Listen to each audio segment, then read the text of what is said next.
Good morning, everyone. My name is Joseph Citron. I am the chair of this Community Redevelopment Agency meeting held today on August 19th. And I thank everybody for either tuning in or being here. I did receive word that Councilman Vieira will be a few minutes late, but he will be joining us shortly. Councilman Carlson, you have invocation. Yes, sir. Excited today to introduce for invocation Justin LaRosa. He has been a longtime pastor at Hyde Park United Methodist, which is the main church I go to. But he also, as part of that, has been part of building the homeless initiative and ministry at Hyde Park. And then through that, they helped save a historic building in downtown, which is originally the first United Methodist Church, and had turned it into the Portico, which is a social enterprise that helps house nonprofits and also employs formerly homeless people and helps them get back on their feet through high-paying jobs. So with that, I'll introduce Justin LaRosa. If we could all stand and then do the Pledge of Allegiance after. Thank you. Thank you so much, Councilman Carl, and everybody. Thank you for being here. I'm very honored. Let's pray together. God of many names, we gather in your presence this morning, centering ourselves on your goodness. We come with open minds and grateful hearts, acknowledging the growth of the city of Tampa. We give thanks for our own lives, this city, and the opportunity to serve. Thank you for the engaged citizens, the city council, the mayor, the aides, and all the city employees who work behind the scenes to make our city, Tampa, function and thrive.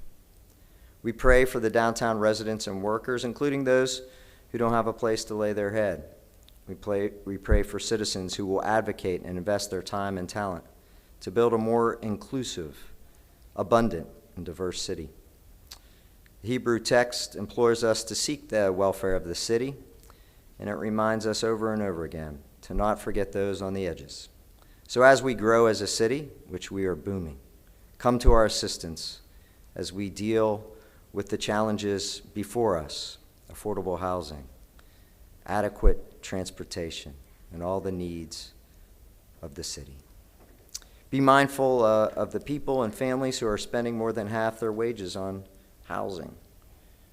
Empower these people to construct a city that builds on our many strengths and that takes care of everybody. So we humbly ask you to provide astute discernment, clarity, and direction to each council member as they process the many issues and reports. Allow their discussions to be productive and respectful, even amidst disagreement. Ignite us all to be the people you have called us to be. I pray these things in the name of Christ Jesus. Amen.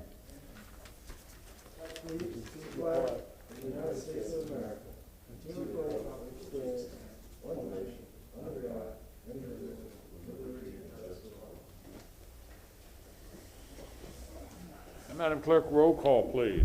Miranda. Here. Goose. Here. Dingfelder. Here. Maniscalco. Here.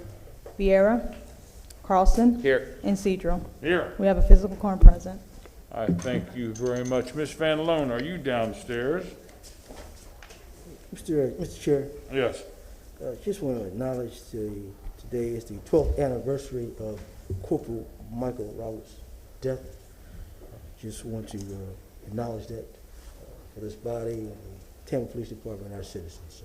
Yes, sir. He was a faithful officer of the Tampa Police Department, and it has been quite some time, but we should always remember those that lose their life in the line of duty. Thank you. Thank you, sir. Thank you, Councilman Goods. Ms. Van Loan, are you downstairs? Brian, you need to lead into something. I was going to have Ms. Van Loan discuss changes in the agenda. However, why don't you go ahead and start off? Thank you, Mr. Chair, and good morning, members of the CRA board. This is a hybrid meeting of the City of Tampa Community Redevelopment Agency. It is being conducted here in chambers with a live in-person quorum of the CRA present. However, in light of continuing COVID-19 government-issued health standards and guidance in effect, members of the public are encouraged and allowed to participate virtually through CMT, or what the state of Florida refers to as Communications Media Technology. The public and citizens may watch this meeting on cable TV on Spectrum Channel 640 or Frontier Channel 15, and this can be streamed on the internet live at tampa.gov/livestream. Members of the public also have the option of participating through written comment submitted at tampa.gov/public comment, through email to tampacitycouncil@tampagov.net, through U.S. mail to the City of Tampa Clerk at 315 East Kennedy Boulevard, 3rd floor, Tampa, Florida 33602, or to speak here remotely through the use of CMT from the 2nd floor of Old City Hall. Citizens may also complete the form at tampa.gov public comment and state under request type that they wish to speak live, to speak virtually. And with that, Mr. Chair, I would also ask us to adopt guidelines that are consistent with what have been printed in the notice and the agenda to allow us to operate as planned in this hybrid environment. So moved. We have a motion from Councilman Good, seconded from Councilman Maniscalco. All in favor? Aye. Any opposed? Let the record show that the motion is passed. Thank you. And there has been a request from staff to move item number 4 on the agenda up to number 1. All right, thank you. Are we also delaying, what is it, item 10 to September 9th? Yes. Motion made by Councilman Maniscalco, seconded by? South second, sir. Seconded by Councilman Goods. All in favor, say aye. Aye. Are there any opposed? Let the record show that that motion has been passed. All right, let the record also show that Councilman Vieira has joined us. Okay, do we have any public comment registered on the telephone? There are no registered speakers. Thank you very much, and I believe we have 4 speakers downstairs. Let us begin with our public comments.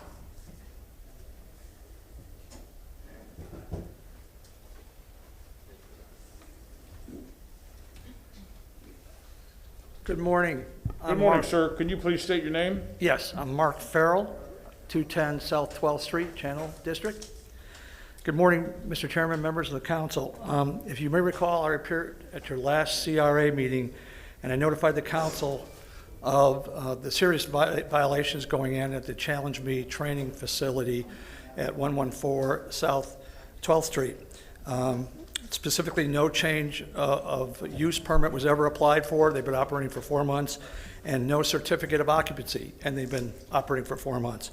Since that time, much has occurred, and I'm here to thank the council, and I'm here to thank staff, specifically Councilman Miranda, Dingfelder, and Gudis, who met with me, came out to see what was going on, and have really encouraged us to keep going and give us avenues to look at different things.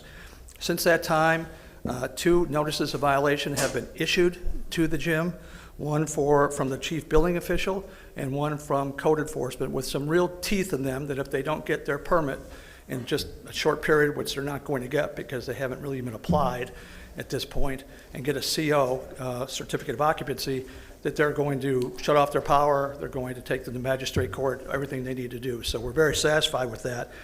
I just want to ask the council right now to be sure that staff follows through. They've been doing great, but just follow through with all the teeth that they have in these 2 notices of violation, because, you know, it's our suspicion these people will not do anything unless they are brought, you know, to the table. And again, I'll end with thank you very much from the residents and businesses of the Channel District. Thank you. Thank you. You are welcome.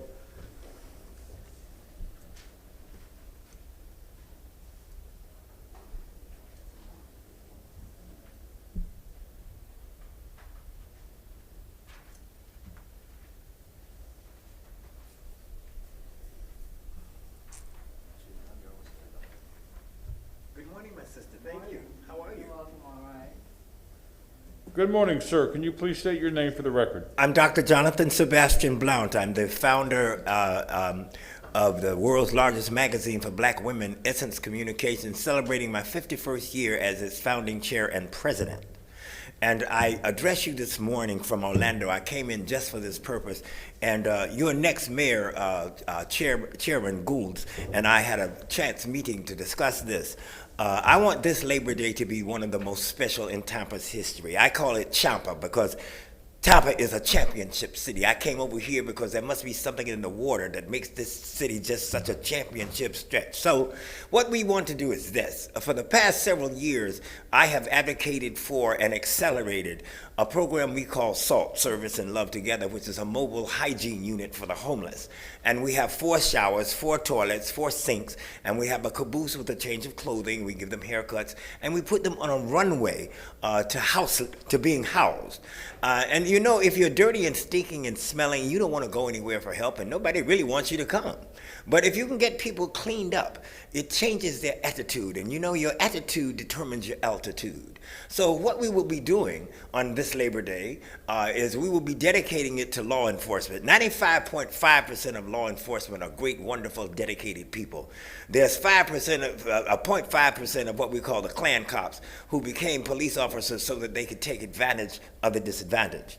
But the majority are great people, and we want to emphasize that because when the rest of us are running away from trouble, our law enforcement and our first responders run to it. And I want us to dedicate and devote ourselves to celebrating those. And so this Labor Day, we will be doing that. Not only that, but we will also be honoring the first responders, not the ones that you hear about, but I was in the hospital for 37 days recently, attacked by 5 pit bulls. And the thing that I noticed was the people who clean up and who sanitize, like this lady who sanitized here before my speaking. These people never get any celebration. They never get any bonuses. They never get any credit. But if they didn't do what they do, we couldn't do what we do. So we're going to celebrate them and our law enforcement with the Service and Love mobile hygiene unit, and we're going to deploy it. I've been talking to Richard and the guys over at McIntyre and some other sponsors in the city. It's going to cost us $5,000 to do it for 2 days, and we'll bring the unit over, and we'll run it 8 hours a day for 2 days, and we will be able to wash up and clean up and shine up our homeless population. And you know, Tampa is really interesting because I call it Daniel Patrick Moynihan's benign neglect theory. You all kind of leave your homeless alone. You know, they're just sleeping outside. I mean, nobody bothers them. So if you can't house them, at least you don't have to harass them. So I think Tampa has a heart of compassion that I am just delighted to tap into. I just bought a tiny micro house, and I'm looking for a lot to move it on because I want to move here. I want to be a part of the Tampa tapestry. Thank you very much, sir. Mr. Chair, may I? Yes, Councilman Vieira. Thank you. I just wanted to salute this gentleman for 2 things. Number one, I didn't think when I woke up this morning I'd hear a Daniel Patrick Moynihan name drop, so congratulations. Defining Deviancy Down. I've read many of his books. He was a great U.S. Senator. And then secondly, what you said about the folks that do a lot of the cleaning afterwards, the nice lady you mentioned, Jackie, I believe her name is, does a great job, and you're right about that. I wanted to salute you for that because that's very difficult work and disinfecting, et cetera, very potentially dangerous work. So I just wanted to second your comments. Thank you, sir. Thank you, sir. Mr. Chair, Yes, Councilman Good. I did pass along the SALT program that the gentleman did send to my office. I sent it to all the council members and to Chief Bennett and to, I think, our neighborhood OC will win as well. So we did send that information to the proper people to look into. Thank you. Thank you very much, sir. Thank you so much. I'm so honored to be in your presence. Thank you, Zach.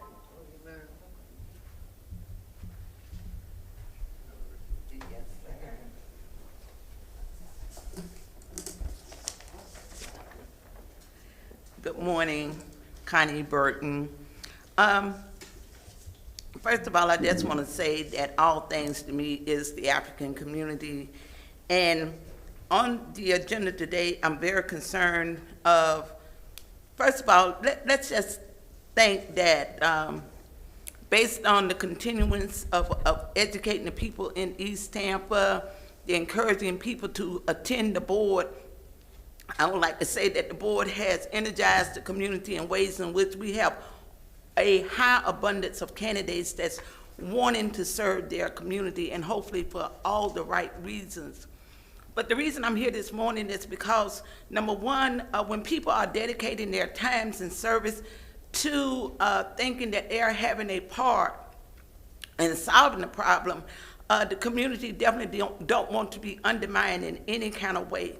So it's been a challenging year because, number one, we have not had all of the necessary resources that we needed in terms of moving forward.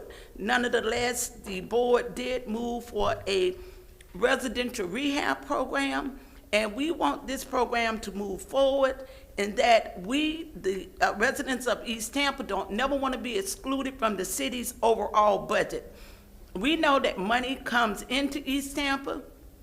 As to how it's reported to you, we don't know, but the heavy lifting of how a community needs to be transformed cannot be solved by the utilization of such small resources that exist in the East Tampa budget. We know that the county has set aside $1.3 million to help in the rehab program. We want you to get laser focused on that to make sure that the parties that has those resources is doing their job. In terms of what the city dedicate to the interior rehab program and what monies they put aside to that. If the policy and the languages is so overwhelming for the resident, then we would hope that you would utilize your power, your ability to make staff reduce the scope so residents can take part of the program. We don't want these shiny objects to be in front of us all the time and we can't not utilize it.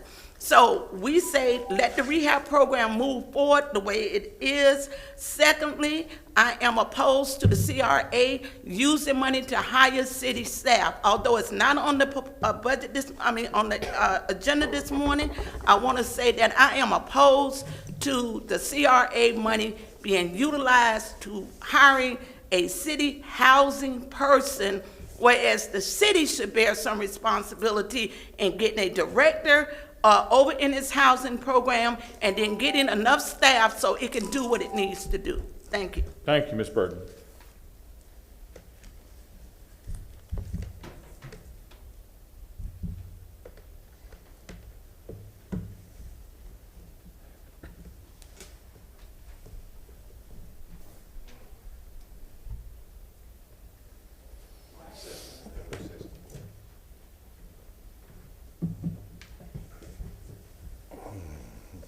Mentes not Tampa, Florida.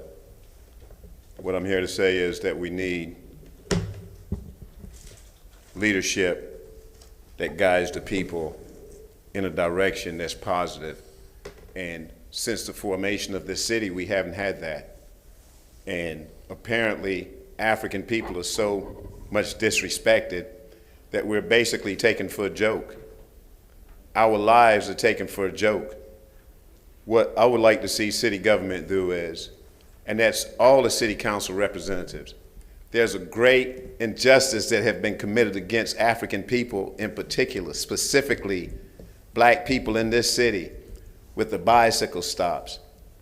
And we would like to see all the city council representatives work to overturn that process, to remove all that from everybody's record. Plain and simple, it was a racially motivated policy that affected all of our people. We want to see that stop, and we want to see it overturned. We want to see that off the people's names. There's another thing that they've done that I recently found out about, and being personally involved with it, is that they've taken all the stimulus checks from people that's delinquent on child support. Our city council representatives have to work towards getting those checks returned to those individuals. In the middle of a pandemic, this is what they do. They know that affects mostly black men. They know it affects mostly black men. So what did they do again? Racially motivated. These are the policies that have to stop. And specifically, our city council representative that represent District 5, which is the area that's most populated with Africans. We have to understand that we're 26% of this population, and we need 26% of the city budget. We don't need this crazy talk about parks, about roundabouts, about who's selling drugs. We don't need this diversionary talk. Because every time white people talking, we're the criminals. When they got a war on drugs, the war is really against African people.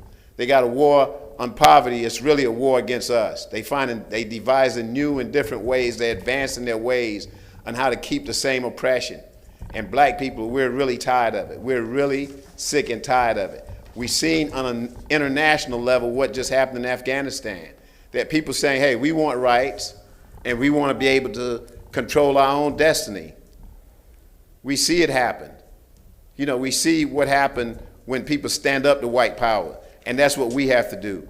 Our city council representative have to stand up for white power. We have to stand up for reparations. We must stand up for reparations. White people can't exploit us for 621 years, get away with it, and no reparations, and continue to exploit us to this day. All that have to change. So we would like to see our city council representative, and that's coming representative of all the black men out there, get our stimulus checks back, remove these bicycle stops. Thank you very much. Mr. Chair, in reference to the bicycle stops, I had a conversation with legal about that. So, Mr. Daniels, I have talked to legal about the bicycle stops, and they told me some avenues that I need to look into and take. The city, unfortunately, can't do anything because those tickets have gone over to the state attorney's office. That's a conversation I have to have with the state attorney's office. But I have talked to legal about that, sir. Number two, stimulus checks. That's not something this council can get involved with. That is a federal government, and that is something that maybe Ms. Hart or Kathy Castor's office might can handle in reference to a stimulus check, because the city doesn't issue any stimulus checks. As far as what we're doing in East Tampa, yes, you talk about 26%, but I can tell you this council and myself have been working diligently to make sure that East Tampa and those other marginalized communities in the Sulphur Springs, from the Port Tampa areas, that we're trying to make sure we get housing monies for those areas and try to do the best we can do with the budget to make sure we have what we have for all citizens, especially those marginalized communities. But I do thank you for your comment, but I want to let you know everything that you talk about, this council does sometimes work behind the scenes. You may not know about it, sir, but we do work behind the scenes to try to make things happen, to move things forward. And I appreciate your comments, sir. Thank you. Thank you very much, Councilman.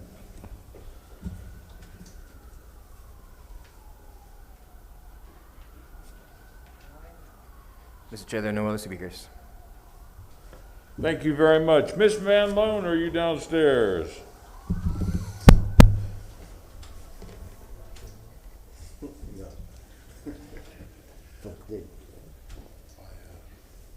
Good morning, Chair and CRA Board members. Michelle Van Loan, Community Redevelopment Department. We are asking that item 4 be moved to item 1 on the agenda due to the public comments about item 4 and to receive an update on the status that the CRA Board had asked for on the channel side property issue. So move it. Okay. Okay, we have a motion to move item agenda number 4 to item agenda number 1. All in favor say aye. Aye. Any opposed? Let the record reflect that the motion has passed. Please proceed, Ms. Van Loan. Thank you. Do we have Simone from the legal department logged into the call? Good morning, yes. Wonderful, thank you. And we'll also bring up Valerie Farrell from Channel District.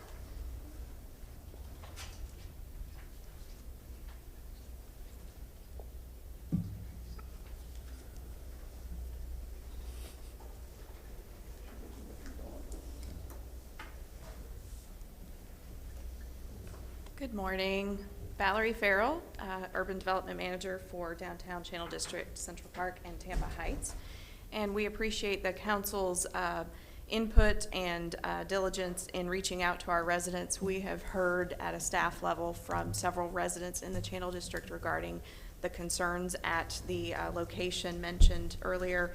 And we have been receiving updates from our staff members and our teammates in code enforcement, legal, as well as the building division. And we understand that this is a team effort, and certainly we want to support our local businesses, but within the realm of code compliance and doing things within the process that it is required to be. So understanding that the concerns of neighbors in the district and the noise complaints that have been received, and working without a permit, and understanding all of those concerns, I'd like to ask Simone to give an update on the process, at least through code enforcement and where they are in that process, to give you an update. If she could please join us. Yes. Yes, Simone Savino with the legal department. Good morning, council.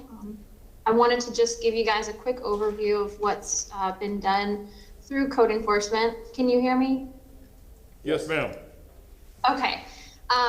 So on August 5th, a notice of violation was issued from code enforcement to 114 South 12th Street, and it cited them for building permits required. It's section 5-105.1 of the city code. There are 21 days to remedy this, and it will go and proceed through the normal code enforcement scheduling process from here. On that notice of violation, it just was working with construction services to note that there was potentially work done, walls removed, plumbing and electrical work, and that needs to be documented with the city, which it hasn't been up until this point. So that's what that notice was providing for. An additional notice of violation was issued on August 13th. This one came straight from the Construction Services Division, and this one cited to operating without a occupancy use for a certificate of occupancy. Sorry, excuse me. So they have 30 days to remedy that, and the notice states that if they are not remedied within 30 days, they could potentially have disconnected power. And this is just the authority of the building official. This letter was, this second notice of violation comes specifically from the building official. So without going any further than that, these are active cases. I don't want to necessarily comment on anything beyond them, but these are the notices that were posted. Are there any questions for Ms. Savino? Mr. Miranda. Thank you, Mr. Chairman. Talking about number 4, which is actually, we moved it up to number 1. If I recall what's happened here, the individuals that came at 114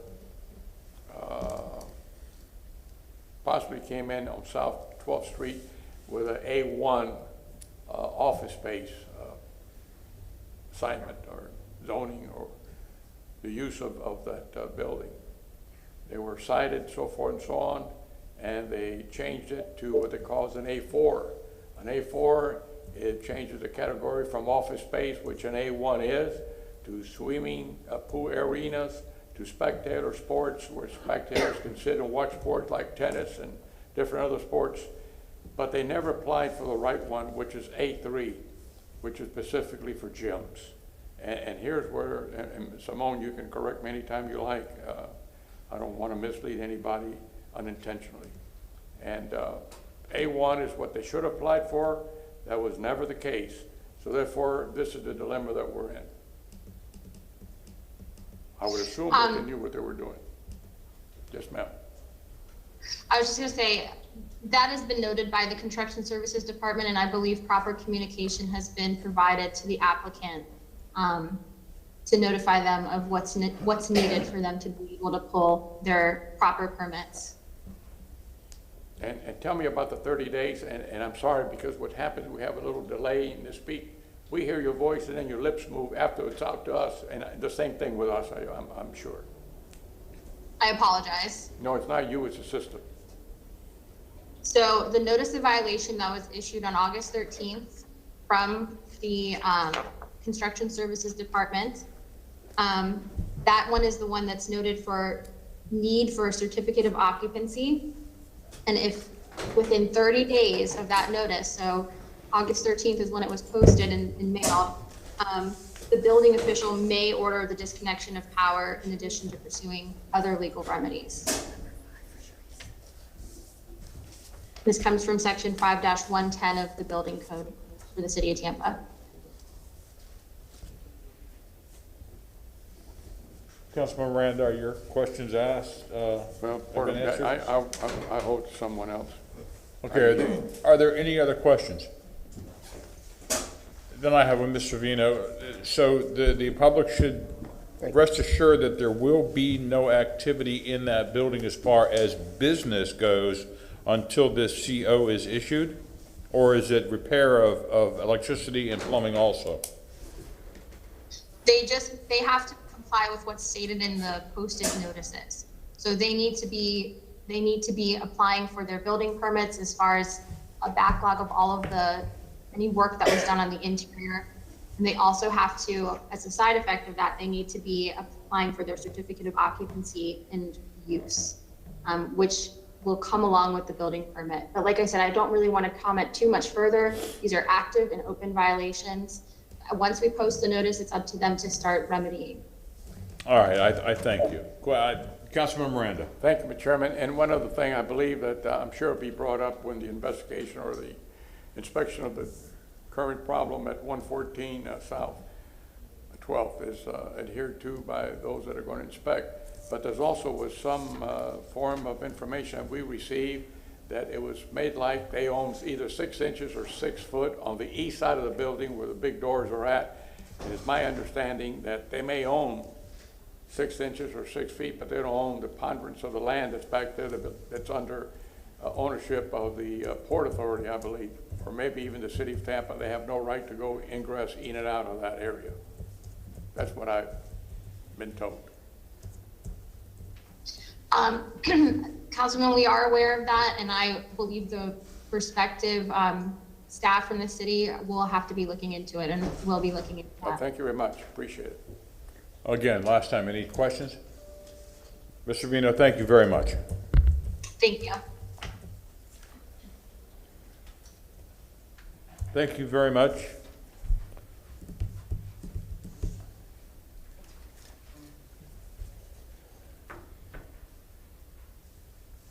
Ms. Van Loan, we have next our Ybor City Development CRA Advisory Committee report. Yes, I believe Mr. Chris Wojciech is on the line and ready to give his report. Can you hear us? I sure can. Can you hear me? We sure can, Chris. Go ahead. All right. Good morning. My name is Chris Wojciech. I'm the Ybor City CAC Chair, a homeowner and full-time resident of Ybor City at 1508 North 20th Street. Good morning, distinguished board members. This will be my last CRA board meeting as Ybor CAC Chair, and I want to thank you very much. Thank this board for their partnership and support. Ybor City has benefited greatly from your guidance, so thank you very much. I want to talk about a few topics today. I want to cover some CAC operational changes, make sure that everybody is aware of those. Talk about some projects that we have coming up. Safety concerns that we're working through, some events and some business openings. So I'll start with CAC operations, and please feel free to interrupt if you have any questions. We will have a new board and officers seated in October. I believe that's going to come for your review in the September CAC board meeting. So looking forward to those approvals and finalizing the new board. Along with that, we've realigned our 3 committees. We've transformed into the Public Safety and District Operations Committee, the Economic Growth and Mobility Committee, and the Community Preservation and Sustainability Committee. The realignment was both to align a little more closely to the administration's priorities, just so things kind of make more sense in the way that the city is organized, but also to try and avoid cases where we had to call folks from the city to appear at multiple committee meetings, trying to group that so that make it as convenient as possible for both members of the public to participate and city staff to be able to provide reports, et cetera.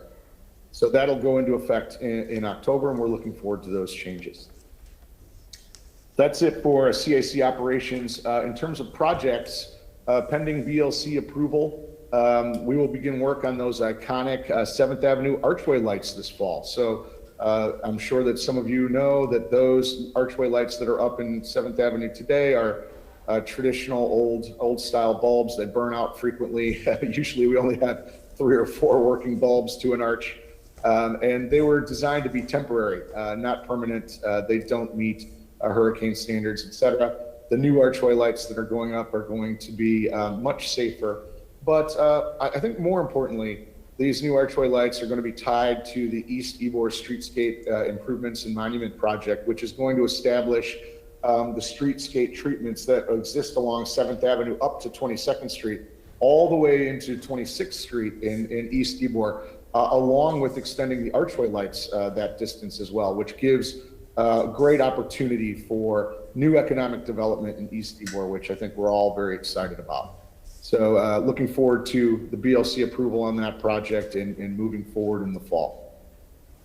On the safety side, COVID recovery and safety remain a priority for businesses, residents, and guests alike. I think we're all fumbling through it as best we can, following guidance where we can and trying to keep everybody safe. I don't know that we've solved that one, but we're doing our best. I want to take a second and just mention that our partnership with Tampa Police Department has really never been stronger in my time on the board. And I think a lot of that credit goes to Captain Brett Owen. I think he and his amazing dedicated team of TPD officers and staff have been just fantastic and available and willing to partner with us on a number of issues. So kudos to them. We did this winter create a strategic security plan, which was presented to this board.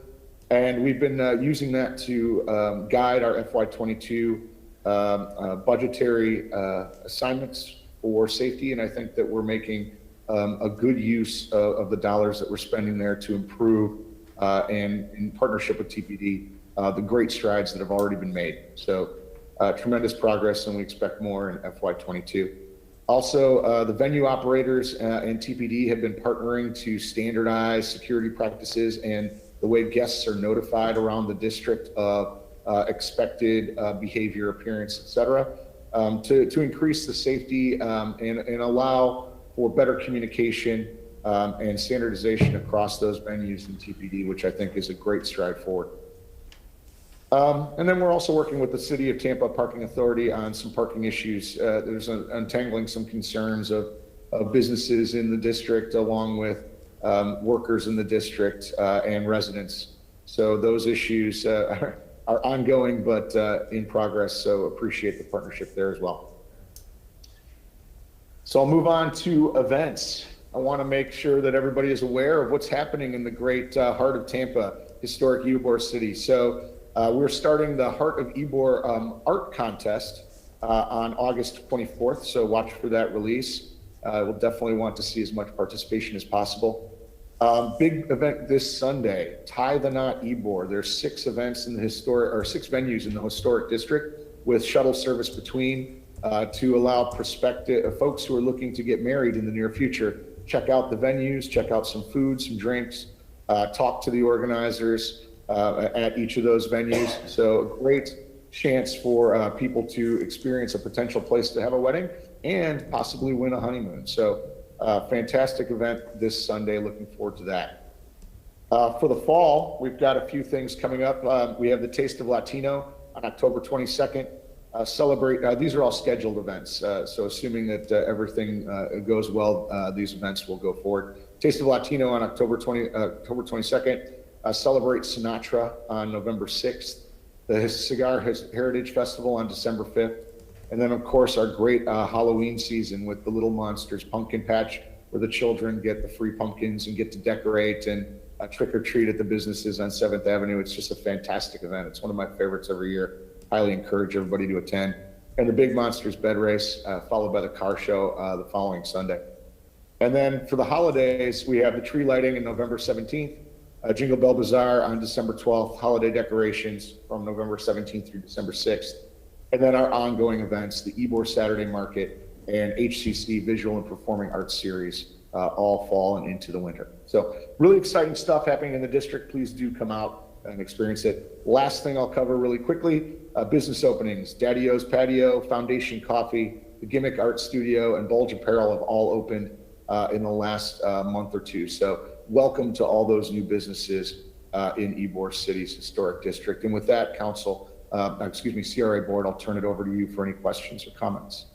Chris, thank you very much. Any questions or comments? Let's go with Councilman Miranda. I just want to thank Chris for one of the most outstanding presentations I've seen in a long time. Either you've got a great memory because you never blinked, or you got a great teleprompter, one of the two. But I appreciate all the events that you spoke about. And in fact, there's a fellow that's coming in tomorrow to be the manager of the Chicago White Sox, who will be here playing against the Rays. I call the Rays the greatest team in baseball with nothing little money to do it with, and they've done it for many years. And now I have to be a White Sox fan because my good friend that I played ball with for a couple of years, he was much better than I was, Tony La Russa, who's the manager of the White Sox, and both teams are in first place in different divisions. So thank you all. Go see the Rays and the White Sox play. Thank you. We'll be at the game on Saturday. Looking forward to that, Councilman. Thank you. Go Cubs. Any other questions or comments for Chris?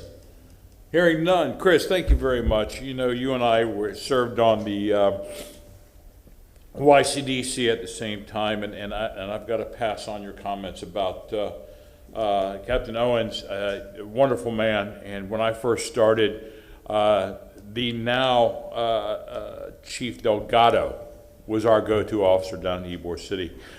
Question about the archway lights. Are they going to be attached to TICO poles, or are they going to have their own poles? My understanding is they're all new poles going in, so they're going to be removing the old ones, and they've already done all of the survey work for that, all of the markings, permits, everything I think is ready to go pending BLC approval of the final design. They had some questions. They wanted, I believe, a kind of a flyover graphic so they could really see the how this would fit in the historic context. So staff, I think, can give you more information on the specifics, but they will be on their own poles and they'll be removing the old ones. Yes, and some people don't realize that those old poles were the actual streetcar electricity poles. Again, thank you very much for that. You're going to make Fran Constantino very happy. Hopefully the archway at 26th Street is now in the projects. Transition for on-street parking, metered parking, is that going well? I think the parking department's meeting with kind of on one-off meetings with one or two business owners at a time, trying to get feedback from everybody. I think that there is a significant concern from the business community that they've been expressing directly to the parking department. So they have that feedback, and I think that there'll be a report coming out about that and some recommendations coming to you in the future. All right, I appreciate that. And as you said, Pumpkin Patch is an exciting event for all members of the family. So I suggest if you can make it down to beautiful Ybor City to attend that. Thank you very much, Chris. My pleasure. Thank you, CRA Board. Have a great day.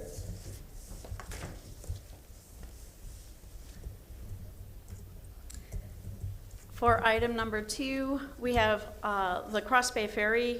We also, I believe, Rob Rosner, are you on the line? I am. So CRA board members, Rob and I are both here to answer any follow-up questions you may have after the discussion at council a few weeks ago regarding this item. Are there any comments or any questions?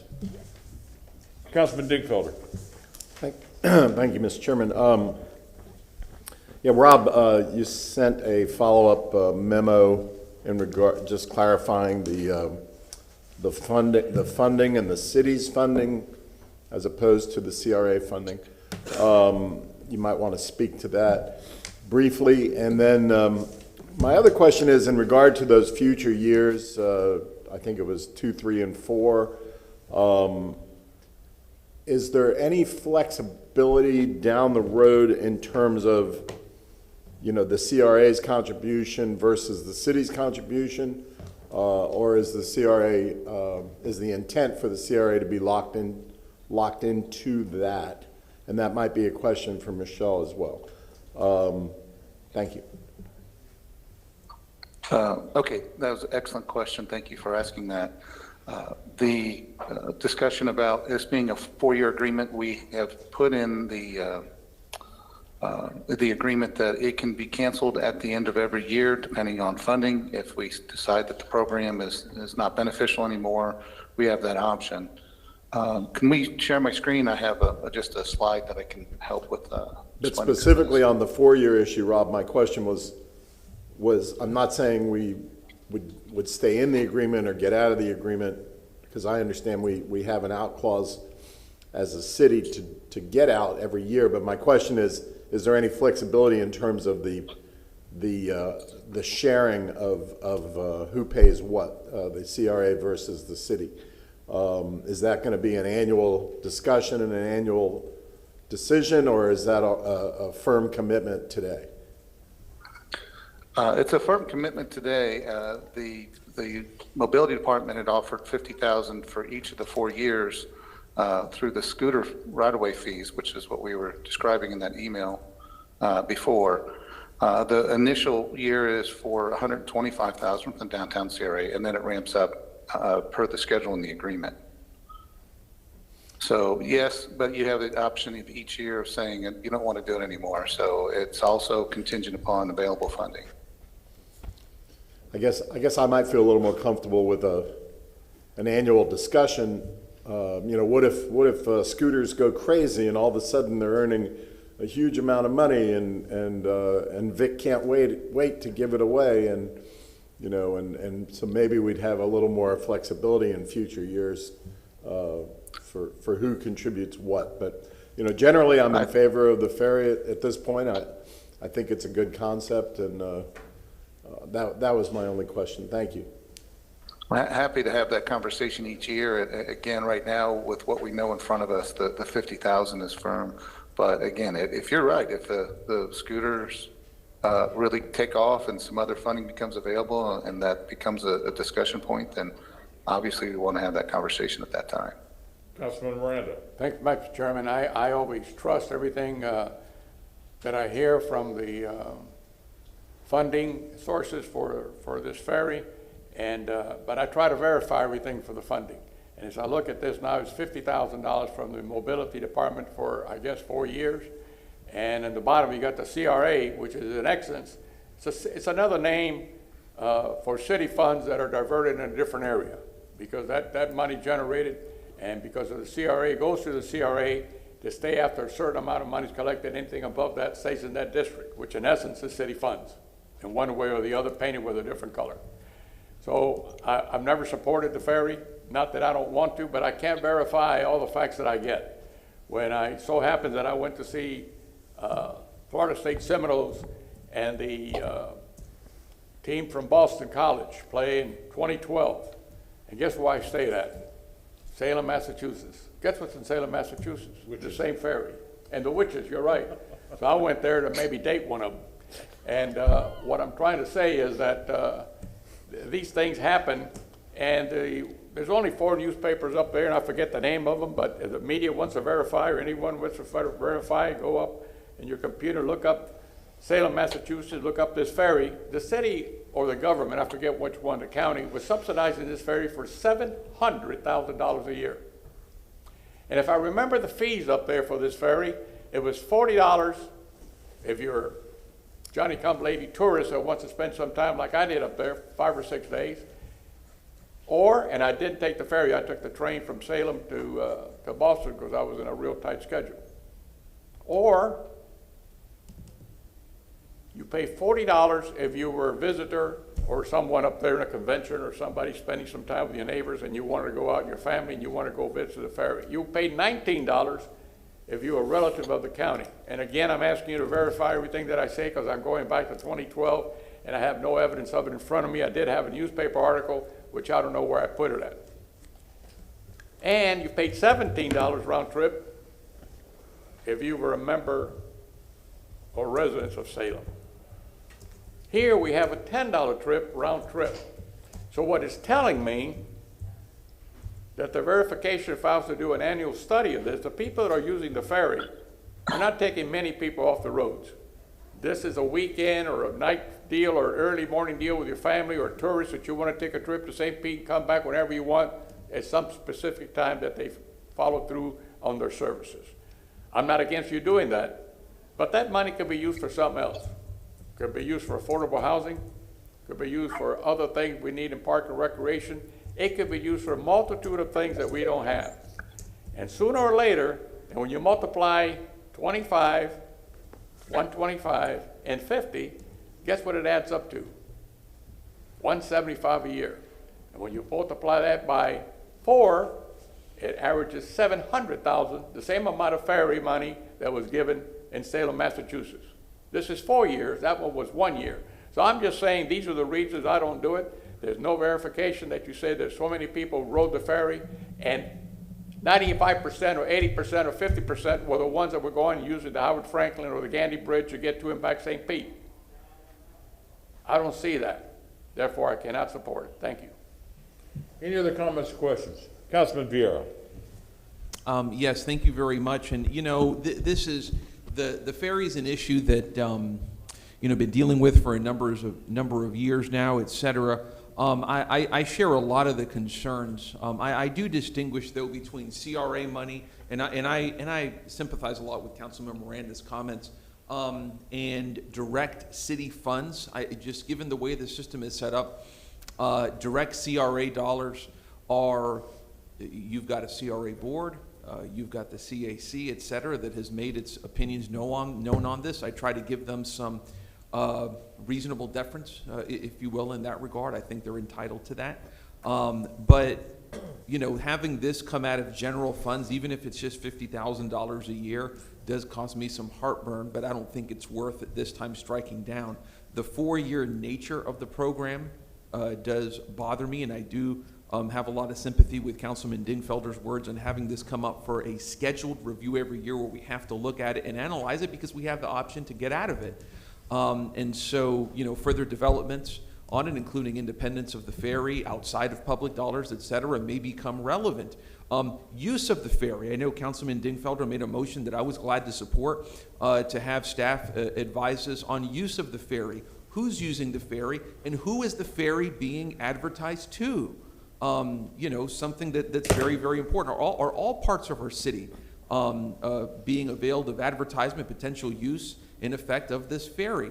Because there's a lot of concerns in different places, West Tampa, East Tampa, North Tampa, et cetera, on that issue. So, you know, I'll support this today with some hesitancy, but I want this to be brought back to us every year for a discussion. I think that's important. Thank you, sir. Councilman Goose. Well, I think all points have been covered, and I think most people know how I feel about that ferry. I'm merely supporting it because of the CRA. I always said anything out of a general fund I would not support. I'm in favor of the annual review to signify who is riding that ferry and maybe see how we can bolster riders on the ferry with some of our senior programs, our Parks and Recs, some of the programs we have in the city. But I think an annual review is necessary.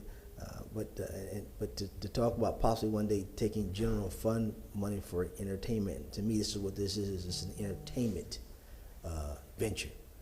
So I'll support it today, but I'm hoping that we would go ahead and staff would make sure we have the annual review. Anyone else?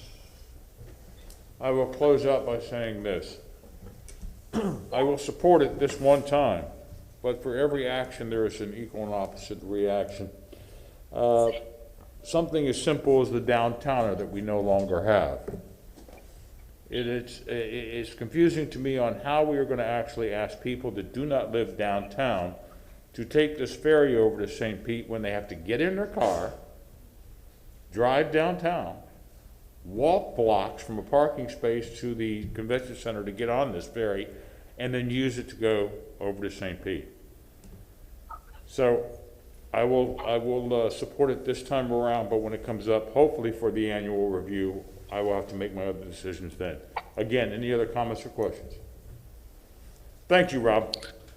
Yeah, I just wanted to follow Roslin, up that these are scooter fees from in that general fund, but also in my presentation I had shown that we will ask them to come give a report in April of each year so you can make your decision in May and June if we want to continue funding it. So I wanted to let you know that we do plan on doing that. Thank you, Mr. Rosner. You're welcome. And as a follow-up to the discussion you had, you will be receiving a report every April on the ridership and the results of the season, so that will come back to you before the June deadline, the June 1st deadline that's in the contract for each year for decision-making. Yes, Councilman Vieira. Thank you very much. So I want to make sure, because it depends what the meaning of is when you say is a report we'll be receiving, that's a report that council will be receiving that we can have a scheduled discussion on 2 months before authorization, correct? Yes, it will come back in April. It will be presented to you, and then the deadline, if the city chooses to not remain in the agreement, is June 1st. So you would have that time before the June 1st deadline to have that discussion, Okay, yes. so long as it's a set discussion, because again, 8 months from now, we could forget about this, so, you know. Yeah, we've put it on the agenda, yes. Thank you, ma'am.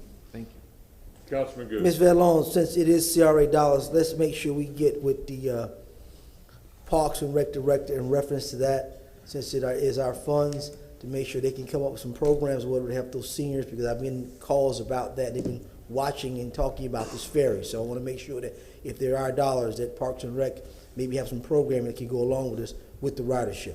She's standing about 15 feet from me, and I believe she just heard you. Okay. All right, thank you, Ms. Van Loan. Let's go to item agenda number 3.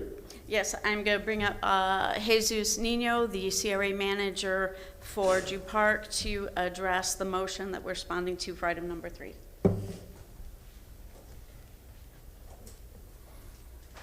Good morning, CRA members. Jesus Nino, the Drew Park and West Tampa CRA manager.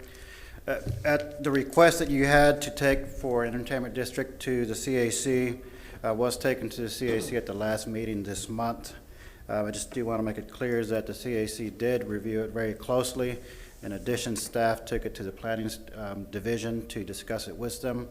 We also talked to CAC members prior to their regular CAC meeting to gain their opinions on entertainment district for the Drew Park area.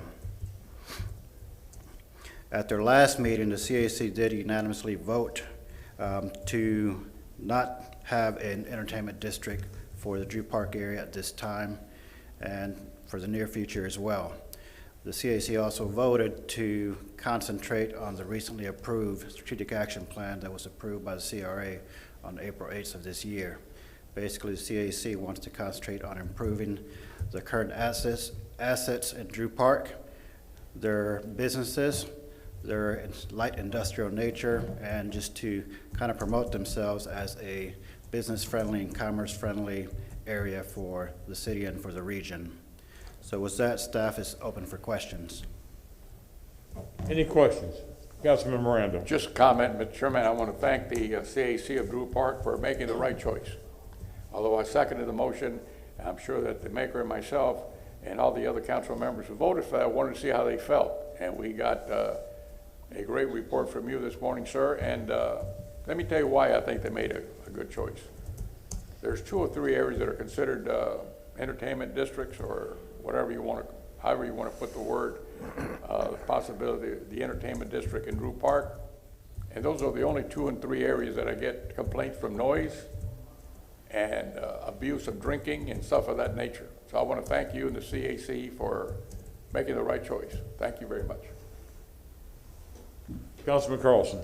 Just a comment. Thank you for doing that. Thanks to the CAC members for weighing in on it. You know, the issue is that we need to have an entertainment district somewhere in our city. If we want to continue to attract, especially young professionals, we need entertainment areas. Ybor in 5 or 10 years will no longer be like it has been in the last few years. It's converting back to a community that will have multiple uses. It will still have bars, but it's not going to have the late night nightclubs anymore. There's been heavy pressure for the last few years for the Hyde Park area to reduce the late night partying around South Howard. And so eventually I think there will be pressure to force some of the late night partying out of there. So the question to staff, I won't make a motion on this, but the question in planning is, where are we going to put it? It's got to go somewhere in the city, or we're not going to attract and retain young professionals anymore. And if it's not in the density it is where it currently is, where is it going to go? We see some areas around Florida Avenue, around Seminole Heights, where there are a lot of alcohol use applications, and so it's possible that inadvertently, without planning it, that could end up being a entertainment district. I don't think, based on the comments of the communities around there, that they want it either. And so I would encourage the planners to try to find someplace for this, because cities have to have a place where people can be entertained. Thank you. Councilman Goode. You know, I understand the concern of the Drew Park folks, but Mr. Carlson is right. if we're going to be a thriving city, to have people come here, because when people do come here, they want to see Ybor City. They want to see Ybor City. They want to come here to party. You can't get big conventions to come here with no entertainment. When I go to a city, where's everybody at? You ask, where is everybody partying at? I don't care where you go. Your major cities have an area where people can go. Major conventions, right now, we have a lot of major conventions coming here now because we have more hotels now. And that was the thing with Tampa before. We couldn't get the major big conventions here because they said we didn't have enough hotels. They talked about the transit. That's starting to get a little better, but a big thing about getting conventions here is, how do people get around? How do they move from point A to B? If Drew Park's not the area, that's fine, but I think we have to find an area somewhere that's not populated with residents or people that could be an area. It might be toward the east part of town, way towards Columbus out there, a lot of open area out there, a lot of industrial places, way down to the south end of Adamo, all that stuff back there that's just sitting, it's just falling apart. But eventually we have to find an area.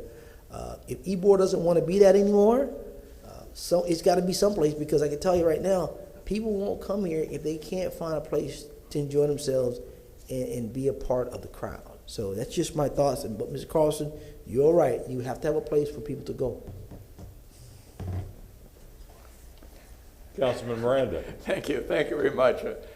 You know, I go back, maybe there's a reason I'm still here at 80 years old, I guess.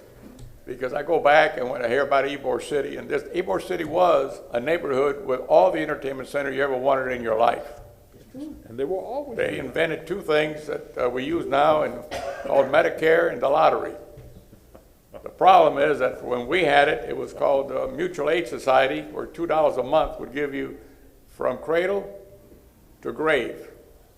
All your doctors, no need for insurance, no need for this. You paid $2 a month at that time, and you had doctors come to your office, to your house when you were sick, and they give you a cursory examination.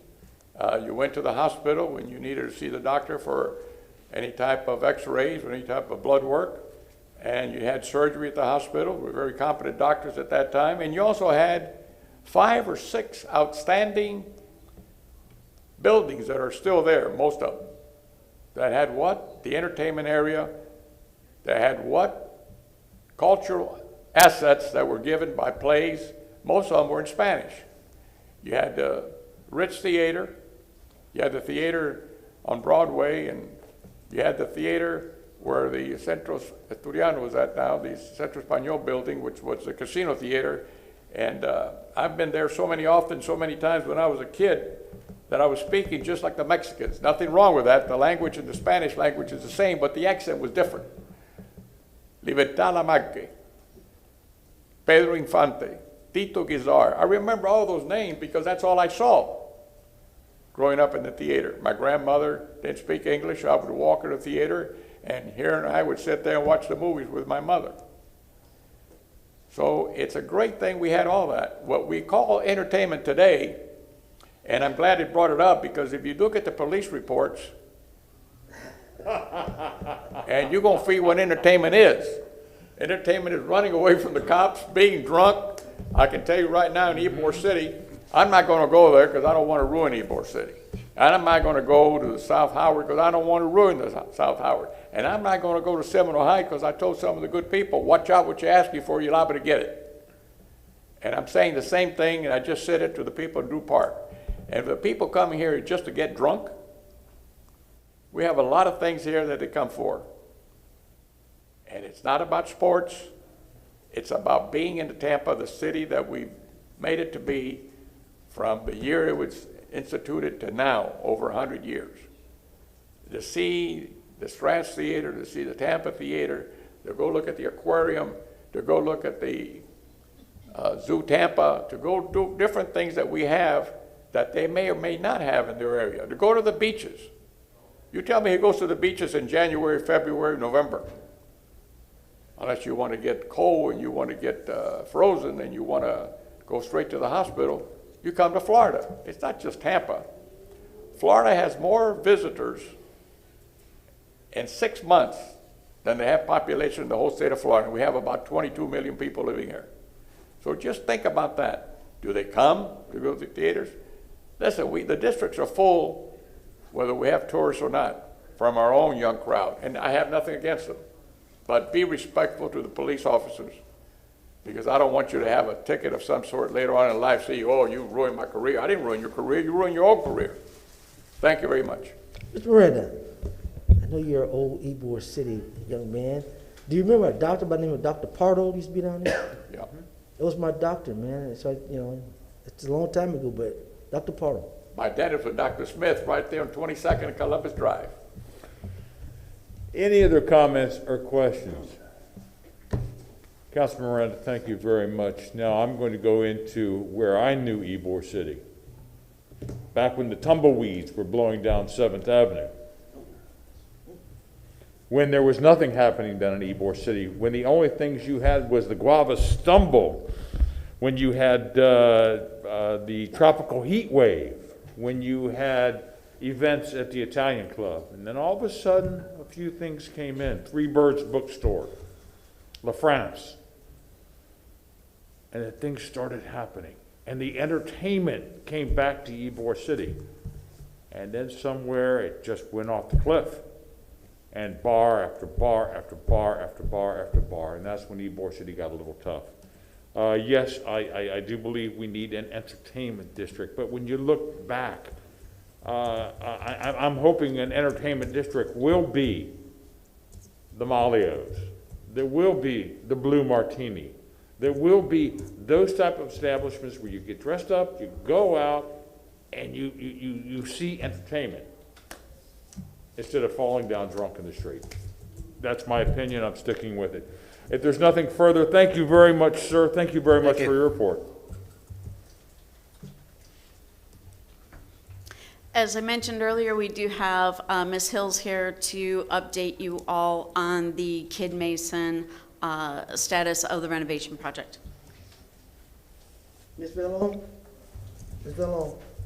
Councilman Goods. You may not have it, but you made the research. I need to know, when did we approve the allocations for those dollars? Was it 2019 or 2020? For Kid Mason? Mm-hmm. I can get that for you. Thank you.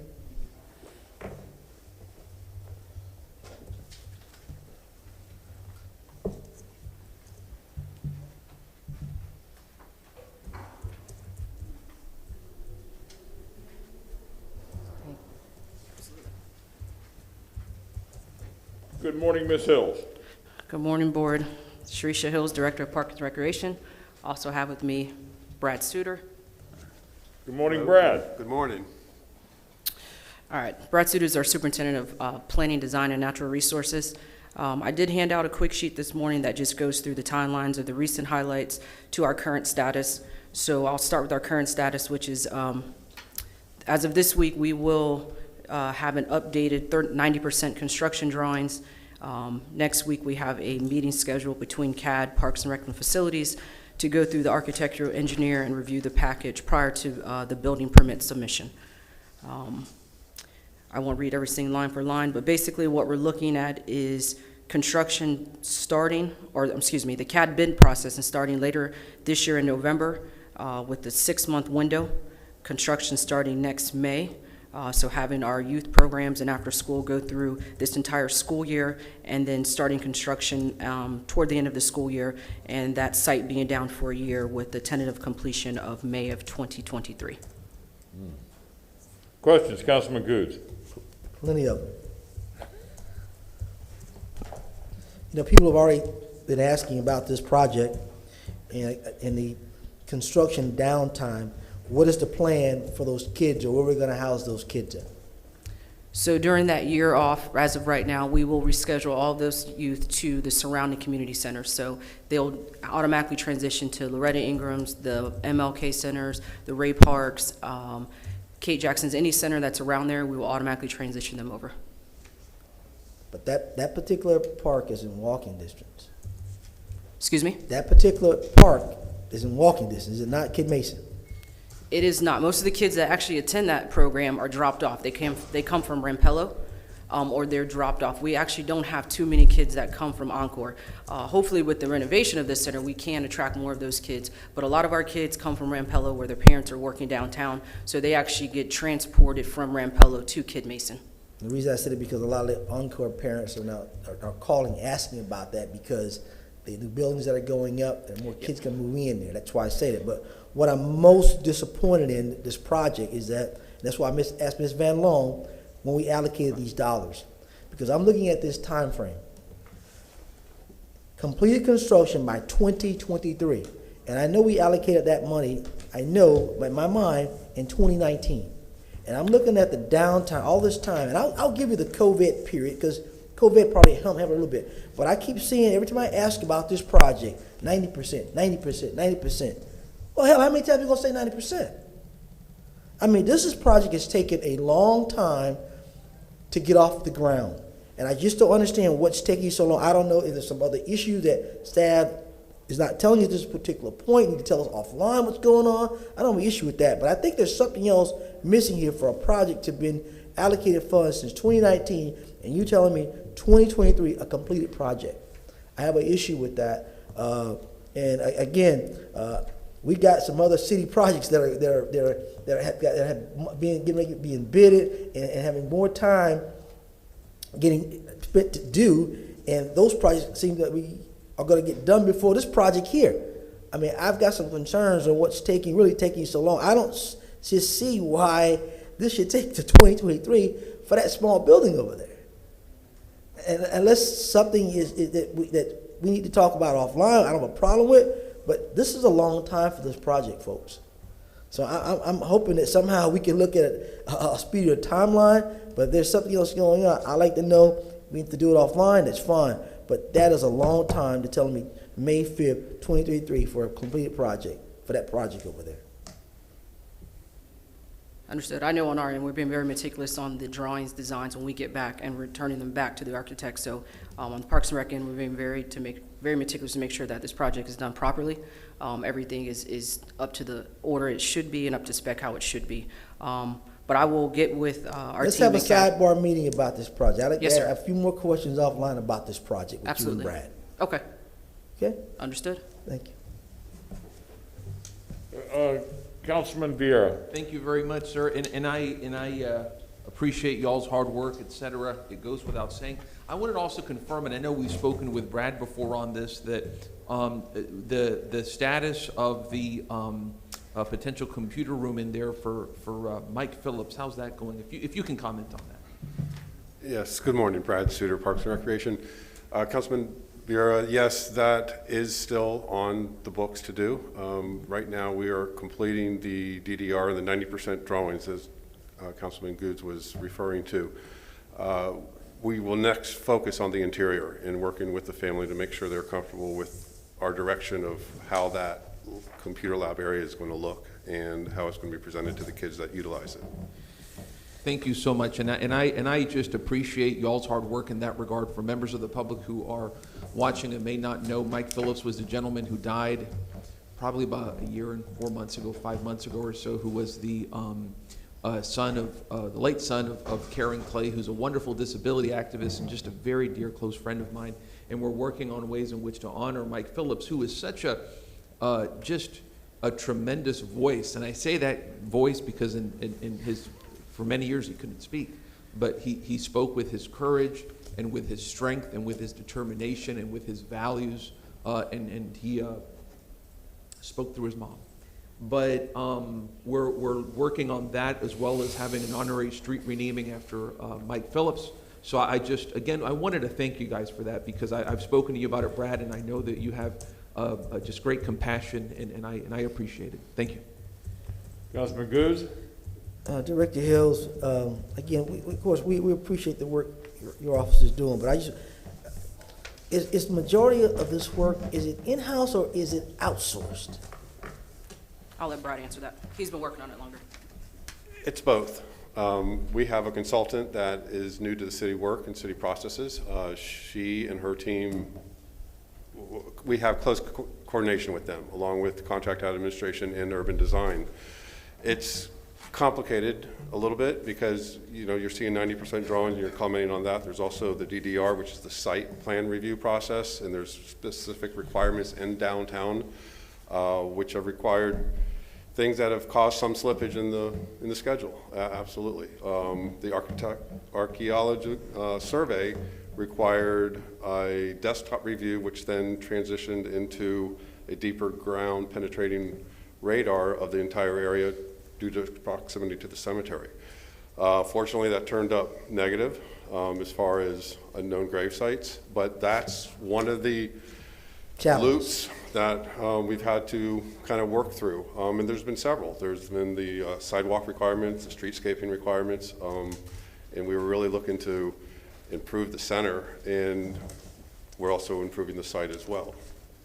All right. Well, thank you for giving me that extra information, Brad. I think that's key that the public knows because, you know, they're hungry too. They want to see that center. The church is down there. They know the kids are coming back, and you know, right now the center is in pretty bad condition. It really is, and so I just I'm anxious to get that running so we can have a good place for our kids to be at. So again, thank you for your work, but if we can get this thing moving a little bit faster, I'd really appreciate it. Thank you, sir. Any other questions or comments? Ms. Hill and Brad, thank you very much. Mr. Suter, excuse me, thank you very much for this report. Thank you.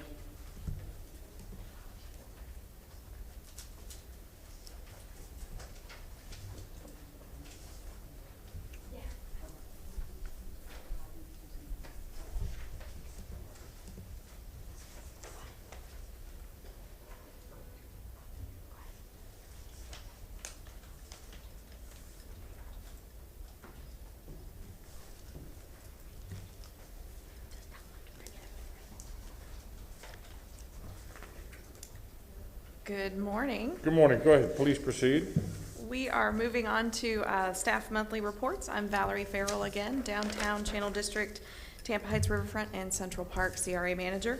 And if we could pull up the PowerPoint, I'd like to start with a report on downtown CRA activities. Thank you.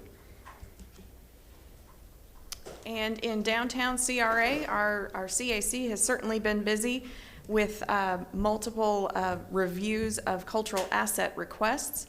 And this last few months, they have been reviewing budget impacts and understanding the significance of some major cultural asset capital campaigns and impacts to the planning budget for the Straz Center for Performing Arts. And the request here, as shown in their rendering, you can see it's quite a significant impact to their current building, and their site plan is a $25 million total impact, and the request is for $5 million per year beginning in FY23.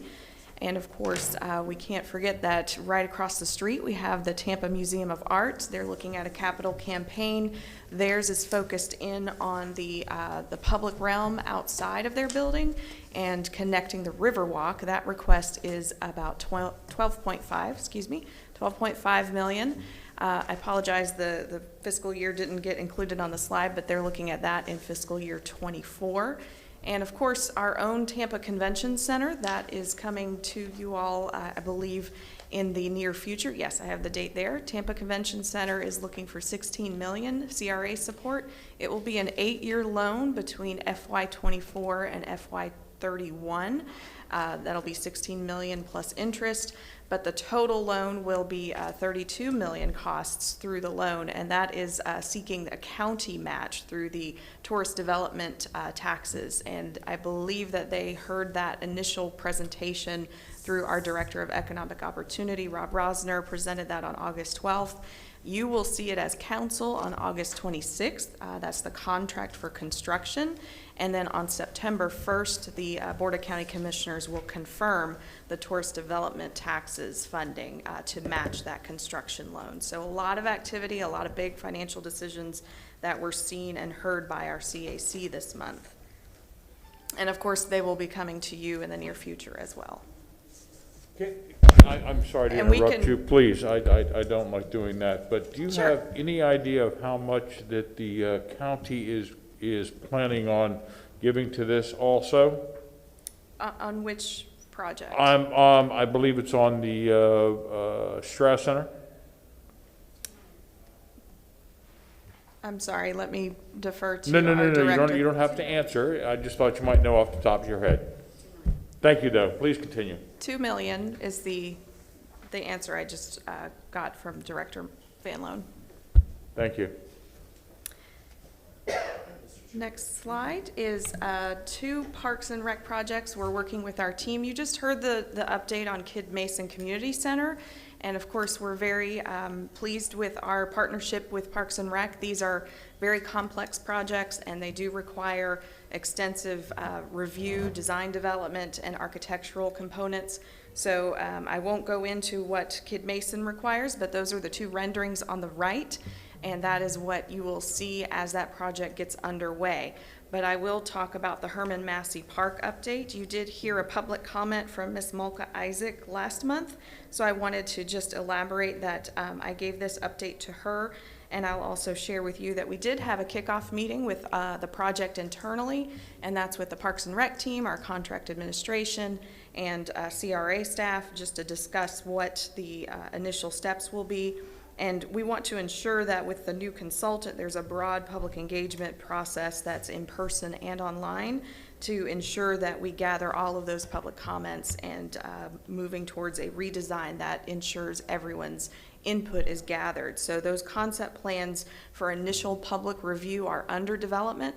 The first public meeting will be towards the end of September, and we will have a public input survey posted online, and we'll gather those both online and in person, as I mentioned, and we expect to have a final concept presented to the public the 1st of December, and finalizing that concept so that the consultant can move forward with design and construction plans. So we want to see that park redesigned moving forward very quickly as well. Yes. Oops. If I could just go back to Strauss Center real fast. Staff can update me on this, but I know there was some negotiation a few years ago where the county is putting less in the downtown CRA maybe than others. And others, it's, I think, 50-50. But I think that some part of that, if you look at it, some part of the $25 million that would go in the Strauss Center is county money coming through the CRA. But the other thing, there may be a $2 million number, but my understanding, talking to county commissioners and the Strauss Center, is that they're having ongoing conversations. I mean, they're going to, what is this, like a $80 or $100 million project, plus they're going to need to build an endowment. And so the CAC's investment is a really important cornerstone investment in getting that going. You will remember that the arts community, and especially in downtown, was not funded for a long time, partly because of the Great Recession and partly because focus was on other things. And so this is helping to jumpstart the arts in downtown in a big way, and it's getting a very positive buzz in the arts community. So thanks everybody for, I'm not on the board, I think somebody else is, but thank you all for supporting the arts. Councilman Dick Filber. Thank you, Mr. Chairman. Mr. Carlson is exactly right. I'm actually your representative on the Strauss board, and I can update you in regard to the county. The county has provided firm, that looks silly, firm commitment for FY22 of the $2 million to the Strauss Center to kind of kickstart things, and that's great. But as Mr. Carlson alluded to, there's been some very serious conversations with the administrator, Bonnie Wise, as well as all the county commissioners about matching our $25 million. And that's always been the intent, that hopefully, just like the county has matched us over at the convention center with what we put in and what they're putting in, that they would also match us over at the Strauss, and hopefully at all the arts facilities, because they're all extremely important. But anyway, I think the county clearly wanted to see us, since we own the property, step up to the plate first, which we hopefully are doing very soon, and then the county would move forward. I know Harry Cohn, who is also on the Strauss board, is working hard on this. And Pat Kemp, chairwoman who used to be on the Strauss board, is very involved in this, and I'm confident that the county will be a big player. Thank you. Councilman Miranda. Thank you very much. I was going to say in the sidelines, but just going back on the Straz, you know, it's a very, you go back and see how that Straz was started and how it came to be what it is today. It's a book in itself. You see, the public took a vote on that. And guess what? The public said they're not going to build it. But then we had a mayor who later on became governor. And he took the idea that we needed something in the city of Tampa so that others could come in and see. You see, when you see with your eyes, that's why Tampa's grown so much. When I first started here, we had a crew that came in at 5 o'clock. And that crew, specifically, his job was to roll up the sidewalks because there was no one downtown, none. You could leave out the exit out of the City Hall parking lot, no car would hit you because there was none in the street without even stopping. Those things have changed. And I'm not giving all the Straz the favoritism for changing downtown, but they certainly are one of them. The other one is a convention center. For many years, we had a convention center without what? A convention hotel. How can you compete? Well, we did. And it was another mayor then, Greco, had the idea of building a convention hotel, and they did. These are the things that make the city what it is today. You can't do everything in 1 year. You can't do everything in 5 years. You can't do everything in 20 years.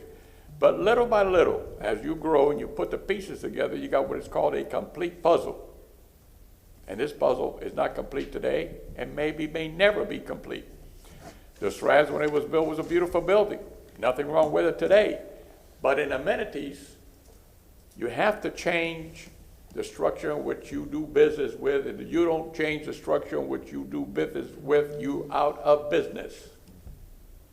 That's why restaurant chains change the outlook of a restaurant every 7 to 10 years, because you eat with your eyes and you taste with your mouth. McDonald's does it, the Outback does it. Most successful changes are done with an intent to give you great service, great food, but the ambience of your eye. The Straz Center, in my opinion, and the opinion of others, when this is completed, it's already one of the top centers in the world.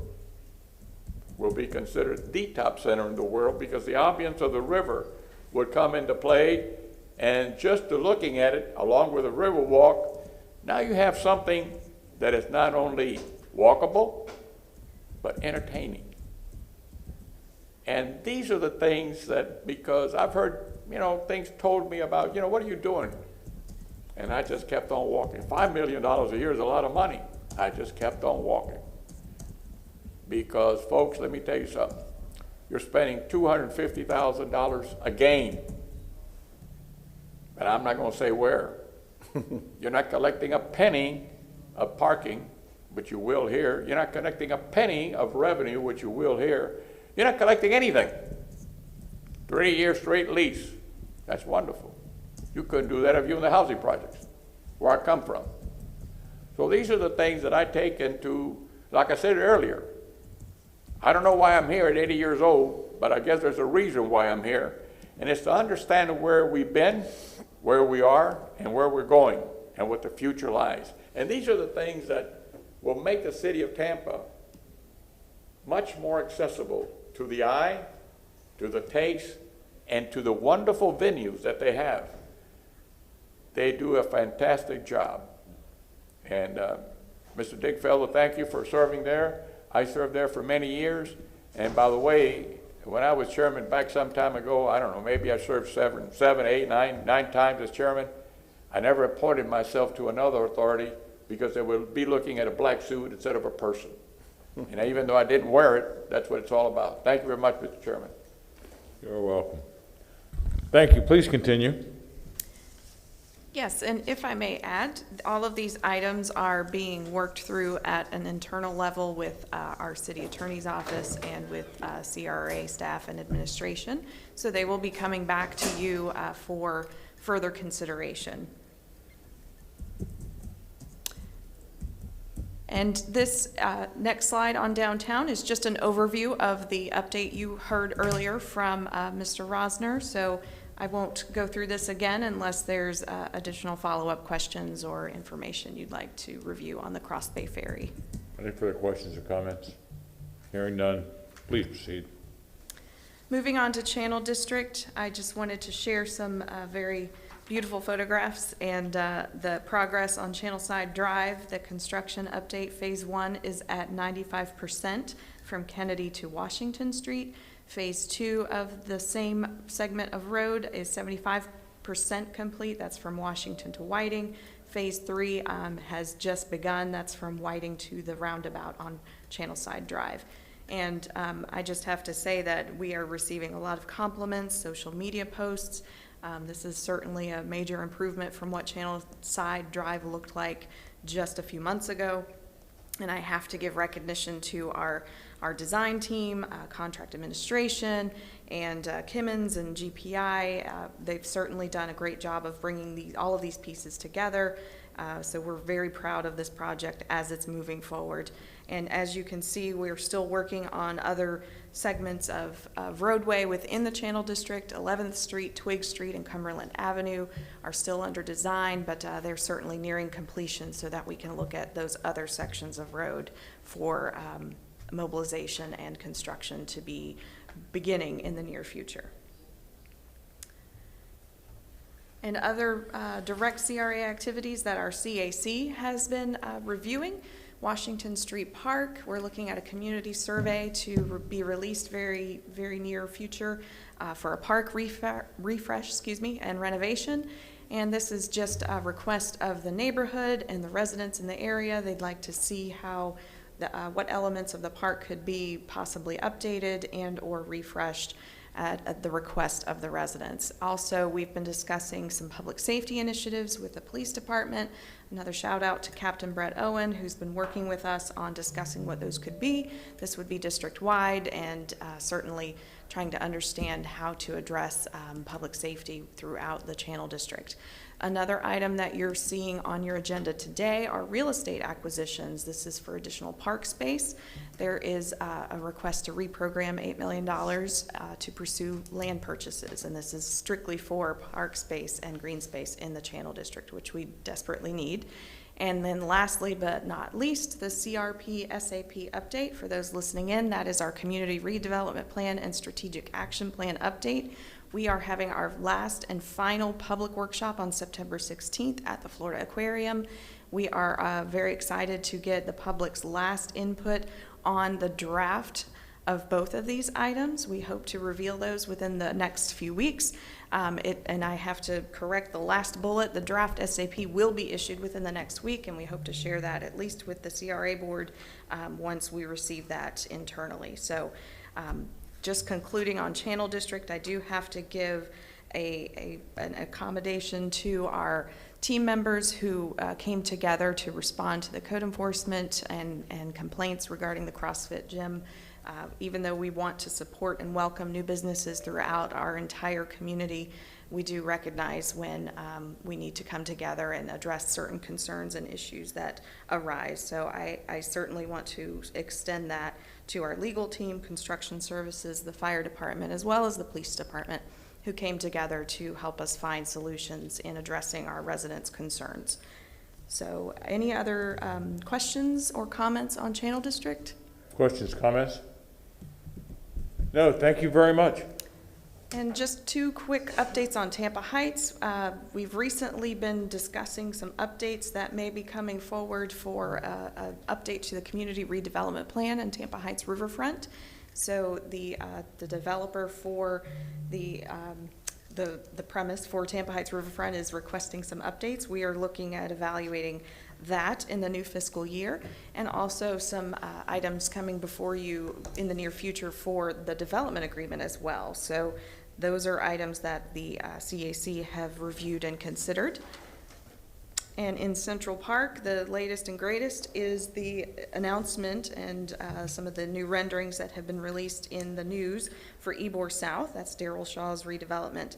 And I just have to say that this is the first opportunity that I know of in Tampa where multiple CRAs get to plan collaboratively with a development of this magnitude, because this development, as you can see from those blocks, it crosses over into Ybor, downtown, and Central Park, and it also will be transgressing into Channel District. So this is a unique opportunity where not only multiple CRAs, but multiple zoning districts, historic district of Ybor, and certainly a lot of infrastructure and planning and development will be involved. So it's a unique opportunity for us to collaboratively work together and plan something of this magnitude and have a major impact in the future and growth of the urban core of downtown. So I'll stand for any questions. Questions, comments? Councilman Carlson. Just a comment real fast. When the stories came out about that project with the renderings, there was a lot of concern and confusion about what it was going to look like. If you look at the picture, it looks like Ybor is suddenly going to have a lot of high rises. And if you look at the pictures more deeply, you'll see that there's a transition. These projects are so big, they're going all the way from Ybor to Channel District and all the way from Ybor to downtown. And so at some point there has to be a transition. As you said, it goes through several different districts. And so I don't know if all the renderings are out or all the design aesthetics are out, but my understanding is that Ybor will follow the Ybor guidelines, but as you go further out, it'll start to transition to either Channel District or downtown, and we look forward to seeing the further renderings. Thank you. Yes, you are correct. And this is going through the zoning phase right now. So it has one phase is in Central Park that's going through a PD process, and then the other pieces are within Ybor and downtown. So those are going through a PDA process. And yes, you are correct. There will be phasing within Ybor that has some certain guidelines that they have to stay within a height restriction. And then those in downtown are being held back due to market conditions, and they will certainly have higher building conditions based on the market. So as we hear more, we'll share those with the board as well. Councilman Dinkfelder. Thank you, Mr. Chairman. You know, this kind of brings up an interesting question, and Brian, maybe you and Morris, Gina, and Kate can think about it. On the one hand, we've got the zoning process, and we obviously have to be very careful, you know, with that quasi-judicial process to make sure we don't cross any lines. But the flip side is we also have sort of what Valerie's described to us as a confluence of CRAs and planning, you know, planning issues among those CRAs. And who is the CRA? We are. So I'm just wondering if perhaps far in advance, like soon, that the developer and his or her team, along with staff, could come and take a half hour at a CRA meeting, perhaps in September, to go through, you know, the project. I mean, I know that individually they came and met with some of council, you know, last year or whatever. I didn't work. Those meetings didn't work out for me. But I really don't know much more than what I read in the newspaper, and that concerns me a little bit in terms of the magnitude of this project and how it might impact, you know, on Ybor and, you know, in other surrounding areas. So anyway, it's kind of a long-winded way of saying, Brian, perhaps if we can do it legally, and obviously we're not making any decisions, and we wouldn't, you know, we'd really try and limit ourselves in terms of interaction, but at least a presentation to the CRA about this project and what its impact is going to be on the surrounding CRAs. I'm absolutely happy. I'll coordinate with Valerie, and I'm sure we could get something together that we can bring up here so that CRA board has a better idea of you know, how the plans are proceeding and what direction everything's going. Councilman Good. Mr. Chair, would you like a motion on that? No, I don't think that really needs motion. Brian, do we need a motion on that? Mr. Chair, if you wouldn't mind, just so. Okay. There motion made by Councilman Dinkfelder, seconded by. I'm sorry, I was not. Can you tell me just briefly what it's about? Councilman Dingfelder. Yes, sir. Just that the developer, Mr. Shaw and his group who are planning that large project halfway between here and Ybor, that they would come into the CRA as soon as possible to give a presentation on how this very large long-term project might impact the CRAs around it. Because apparently we were just told by Valerie that this project actually either abuts or is included in 3 or 4 different CRAs. That's how much they want them, I guess. So anyway, so the motion is also contingent upon our legal ability to do that. Like I said, I don't want to cross any lines, and if y'all don't feel comfortable with it, then forget about it. But contingent on that, I think it'd be a great discussion. Motion made by Councilman Dingfelder, seconded by Councilman Maniscalco. All in favor? Aye. Any opposed? Let the record reflect that the motion passed. Thank you, Mr. Chair. Councilman Goose. My concern, I wish we would have waited a second, but my concern also is that how is this all going to play out, Mr. Dingfelder? I think it's a great motion because what I'm looking at is a new city within a city. Mm-hmm. That's what I'm seeing. And then we're talking about all of our CRAs. That means I'm sure at some point they may ask for dollars as well.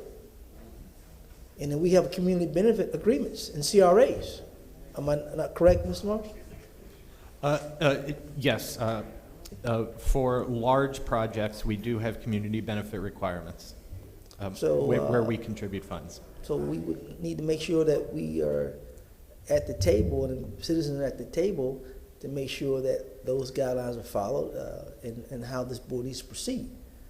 So I think that was a great motion, Mr. Dingfelder. So I think a part of that needs to be as well talking about and refreshing the agreements. You know, we also have a motion already on council as to citywide community business agreement as well to be brought back soon. So I think there's a lot of questions. Great thing, Mr. Dingfelder, to see how this is going to play out. So we are, again, ahead of the game instead of being left behind. I think we need to be in front so we can pump the brakes if we need to pump the brakes. Because, again, when we talk about big high rises, I'm curious who's going to live there. You just said about it, the market. Well, but the market is already here. Mm-hmm. So what will the market be? Who's going to be living there? And those are the questions that I get all the time that, well, what communities will be able to cultivate to this new development to live there? A lot of questions. So great job, Mr. Dingfelder, and wait to hear back from Valerie and Brian on that subject matter. Any further comments? I'll make one last one. Good God, almost 6-7 months ago, I was approached by some people just to briefly touch on this, and I think it's going to be a great project. I'm going to make any comments for or against it, but it's going to benefit 3 different CRAs, and it will fill in a spot between Ybor City and downtown. But I'm hoping that legally we can discuss this without being able to switch hats too much during the discussion. So I can't wait for your report. And yes, Mr. Chair, I will ensure ahead of time that we don't drift into any territory that could get us into trouble. I do appreciate it. Thank you. Please continue with your report. That concludes my report. I will now turn it over to Jesus Nino, if he is available. And I thank you for your report. Thank you.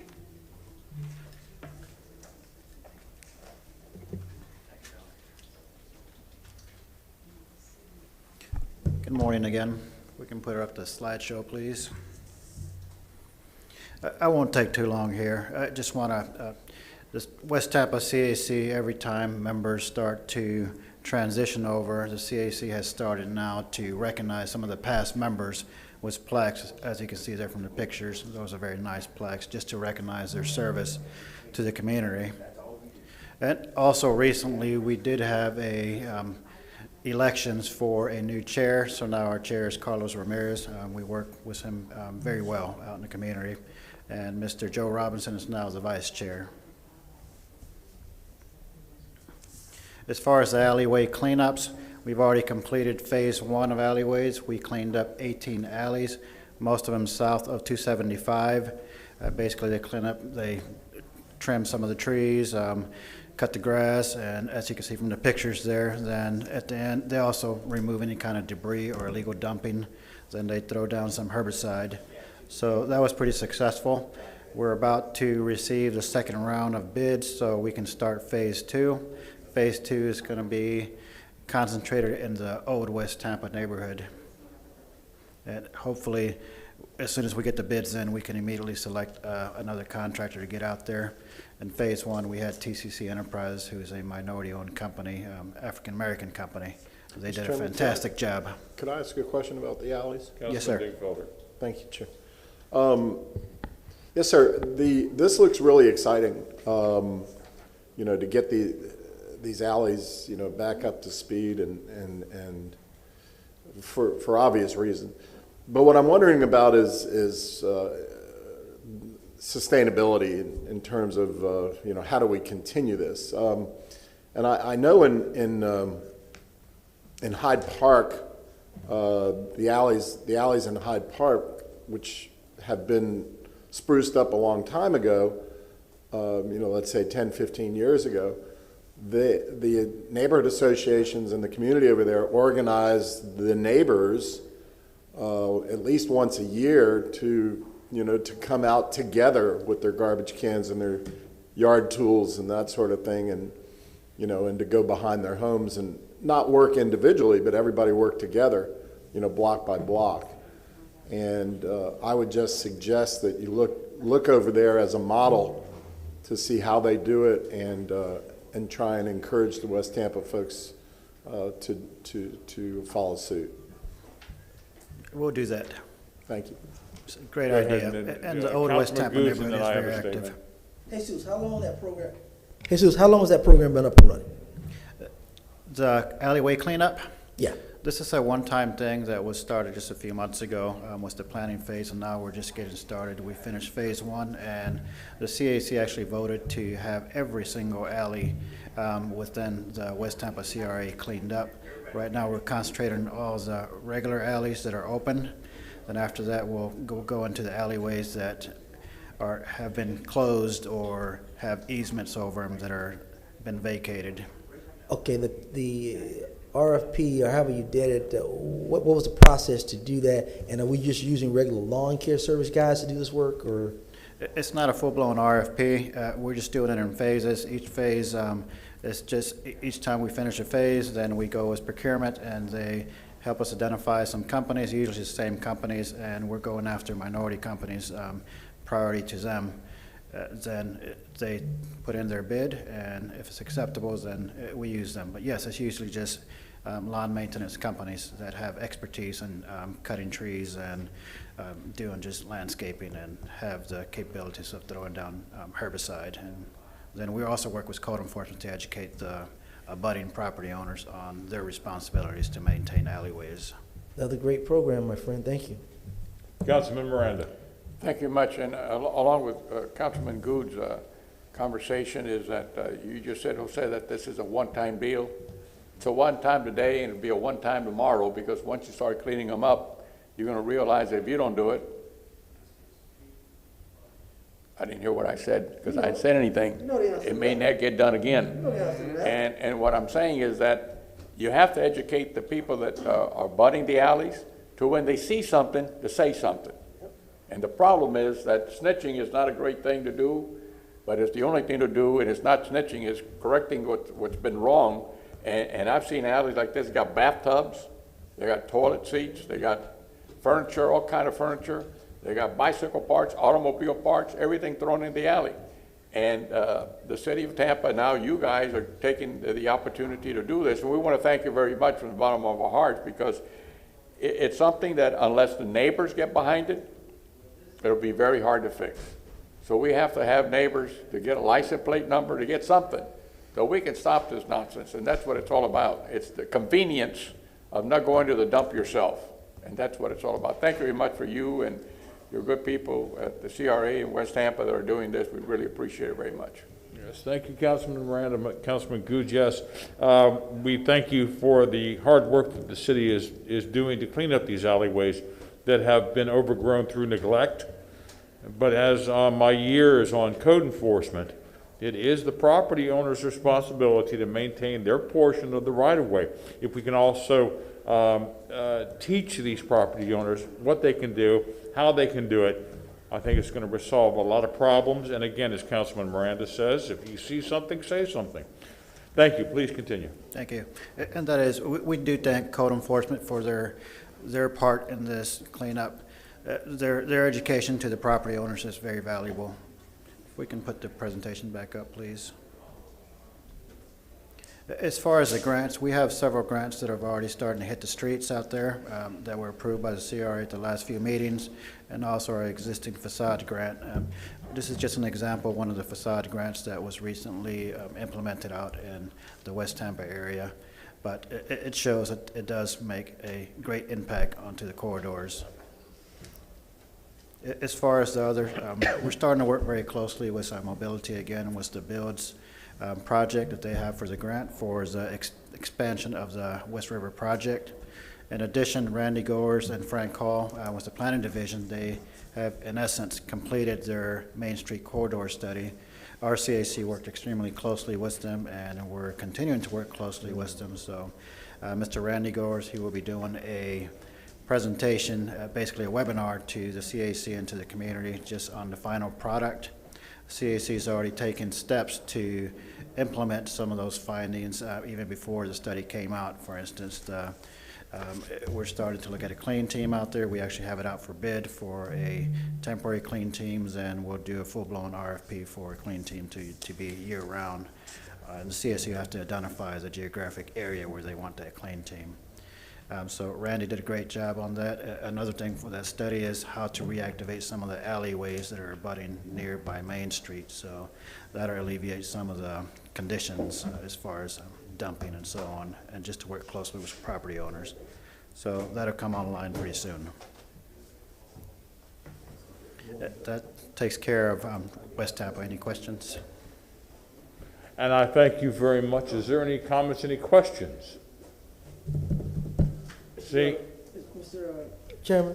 Councilman Goose. Jesus, let me say it this. Yes, sir. I hear from my friends across the way of Manatee County that they let a good guy go. But I'm sure glad we got you, brother, because I can tell you, you're moving mountains in West Tampa, and some of these programs you got moving on the street very quickly and fast. Appreciate your work. Appreciate your work. Thanks, sir. I thank you very much for your report.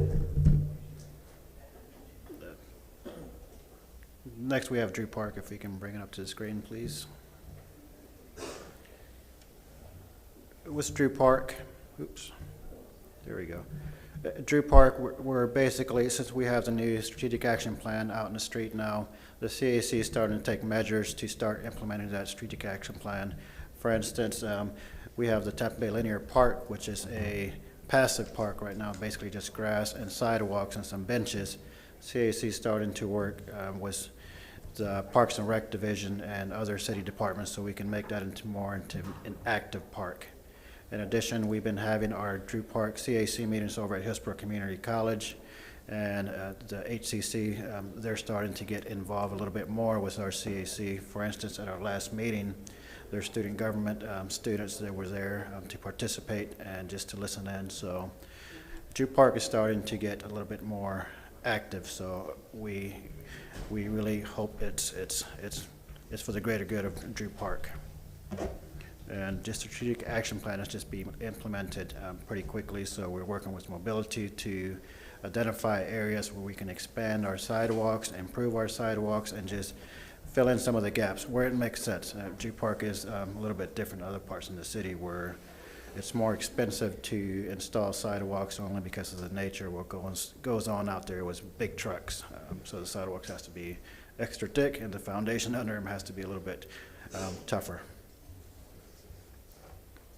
Same thing like West Tampa, we're starting to implement our grant programs a little bit more aggressive out there. We have a fence grant program that's been in place for a few years, in addition to the facade grants too. That concludes Drew Park. Any questions? Thank you very much. Any comments or questions? Thank you very much for your report. Thank you, sir.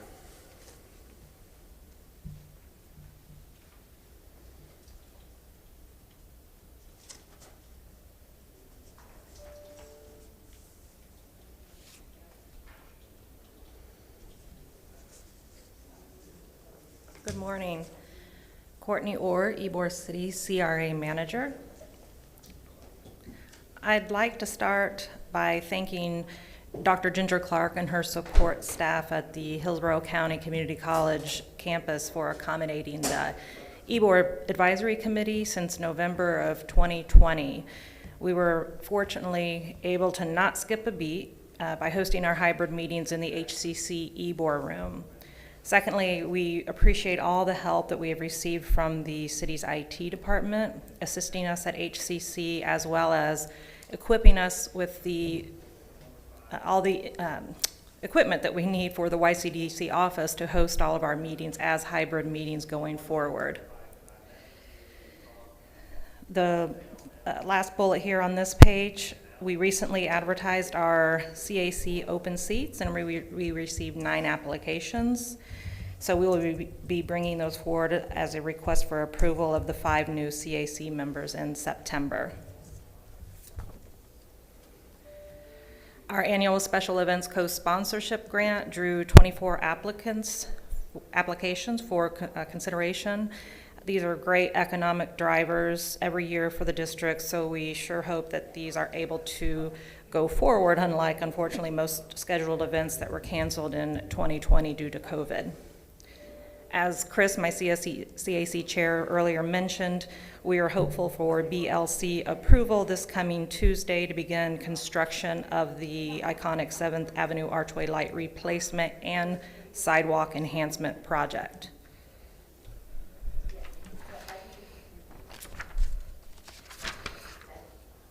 At the Transportation Committee, it was voiced again that there is interest in bricking 7th Avenue.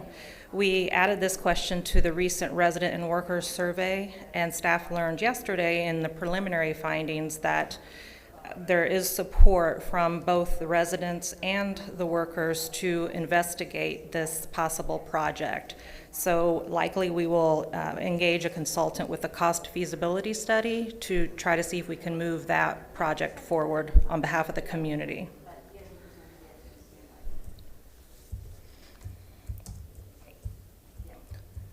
A newly created community contest is set to launch next Tuesday, and it's a play off of our Heart of Tampa campaign. There's the imagery there of our Heart of Tampa campaign.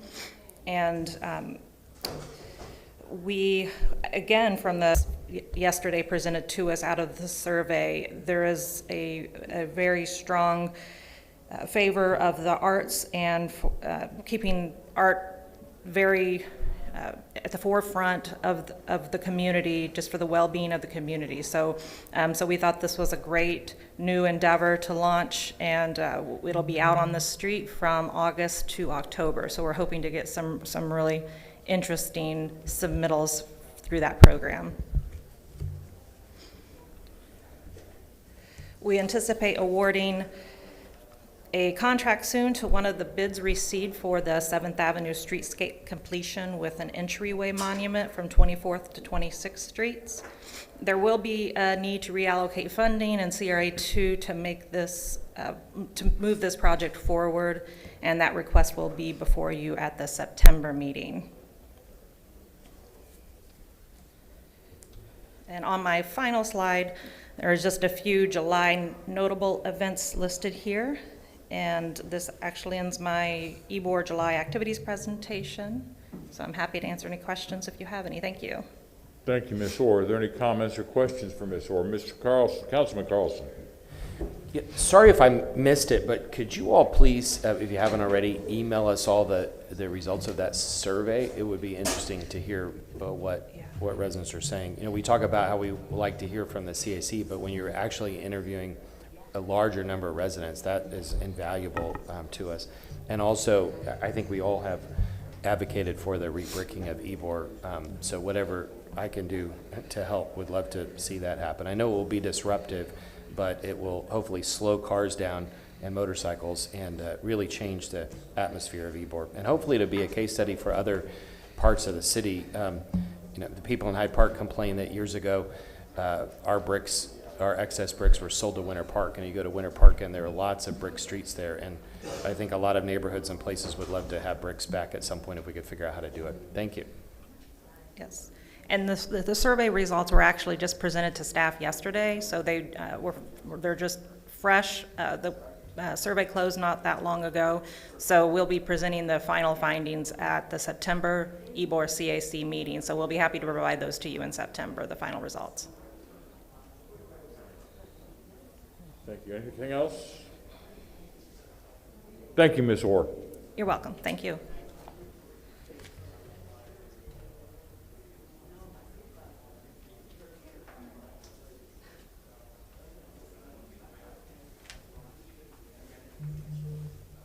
Good morning.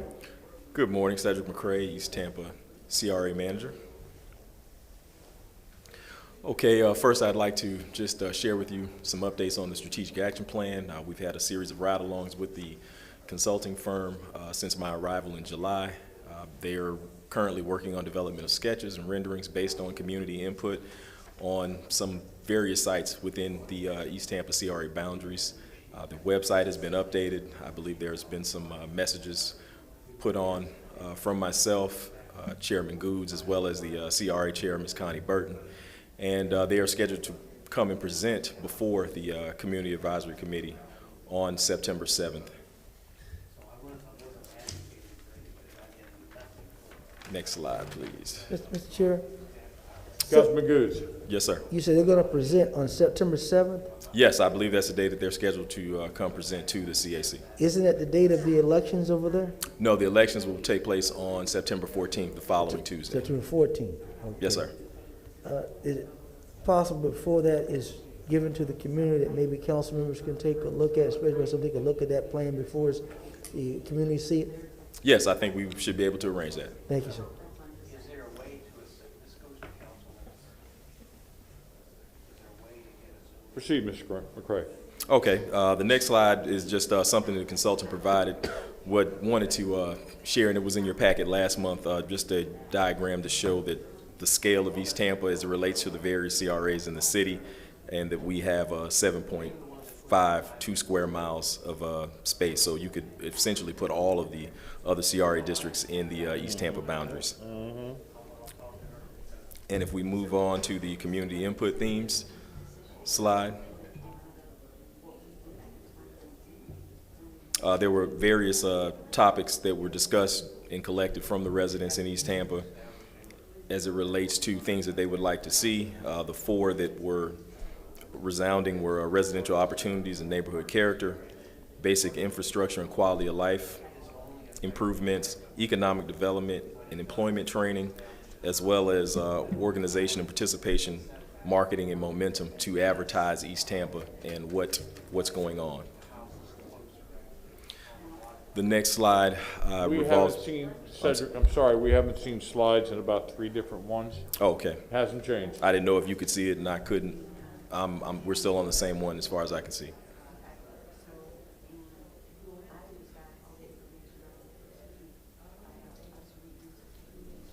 Can someone get us caught up on slides, please?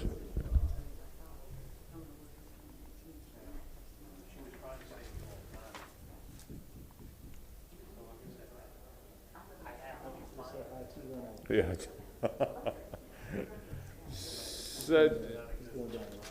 Would you like me to continue? Yeah, please go ahead and continue, and we'll try and get you caught up as. Okay. The next one is the CRA board input. The consultant did meet with all the members of the CRA board, and there were some certain things that you all had a level of synergy as it relates to home ownership, residential repair, improving the corridor or some form of gateway recognition when coming into East Tampa, employment opportunities, neighborhood commercial districts and retail services, or increase them, political and community collaboration, and that, of course, collaboration with the there we go. Okay, with the city and the neighborhoods as a whole. And ultimately, everyone wants to make East Tampa the next big thing, and we're looking forward to helping facilitate that moving forward. Next slide is there was a presentation that was given by Melissa Davies to the Aesthetics and Beautification Committee in believe was date was July 20th. And at that time, she presented some renderings of what potentially may go into the roundabouts. There was some renderings that were supplied by the artists from Kennesaw State University, and they were shared with the CAC as well as the East Tampa Partnership during the August 10th meeting, and monies have been budgeted to complete the project, and hopefully we will be able to have some more information moving forward later this fall. But what you see there in front of you is some of the renderings that were supplied by the artists. Councilman Goods. Mr. McCray, as it relates to the roundabouts, a lot sir. of the residents and some of the parks and recreation staff and schools are talking about the traffic signals around the roundabouts or signage around the roundabouts. I know Ms. Van Loan kind of briefed me, but since you're here as the manager, could you brief the citizens on that, when that may be coming, or how is that going to run into play with the roundabouts? I am not up to speed on that aspect as it relates to signage. A lot of the concerns that I have fielded in the last month have revolved around specifically what would go into the roundabouts and just overall community input and involvement. But I will gladly touch base with Ms. Van Loan and Ms. Thrower to find out exactly what may be requested from the residents. Thank you. Any other questions on roundabouts? No. Okay, thank you. And that's another slide also. And the last thing, any important dates, September 7th is the next CAC meeting, and that is the day that the consultants will be coming to present, as I stated earlier, to the CAC as it relates to the strategic plan and some of the renderings that they're currently working on. And another date that's very important, as Councilman Goods alluded to, as well as Chair Burton during her comments during public comment this morning, are the election date of September 14th. We will have 2 times for the election. The morning session will be from 10 a.m. to 12 noon, and then the evening voting time will be from 4 p.m. to 6:30 p.m. There will not be a partnership meeting that evening. They decided last week not to forgo the meeting and just focus on the elections. We have moved forward with partnering with the Supervisor of Elections Office. They have some software that has been used within the community to assist in elections, whether it's student government elections with the school district, NAACP straw polls, and some of the unions or various churches in Hillsborough County. It's called Double Click Democracy. We have currently 29 folks that have been will be placed on the slate for the elections, and just thought it would be prudent to try to streamline that process. And I did reach out to Mr. Craig Latimer. He did communicate with me and have conversations with Ms. Digna Alvarez, so we're looking forward to partnering with them on making sure that we have a good, sound election and do well by East Tampa. Councilman Goods. Mr. McCray, I did receive some phone calls from some of our seniors as it relates to the COVID, and some saying that they don't think they can get out to the center. One even talked about an absentee ballot or what have you. Have those things been discussed? I wanted to put it on the air because they called me again last night about it. So just to make sure all bases are covered, or whatever your plans are for the election, sir. Yes, sir. I actually spent a good portion of my day yesterday fielding some of those same calls, yesterday and the day before. We are going to be looking at sending out, emailing the ballots out. I believe that's what took place last year. Because there were a level of concerns, I just wanted to make sure that we were legally okay to do that. And we'll be sending out those ballots via email. So for those folks that are listening at home or at work, we will have an email ballot that will go out if requested. All right. Now, I'll reserve my other questions in reference to the housing. Had some calls about that too, so I'll reserve that to Ms. Van Loan gets to approve because it's going to pertain to the rehab program in the housing. Councilman Dinkfelder. Mr. Goodz, were you done? Yeah.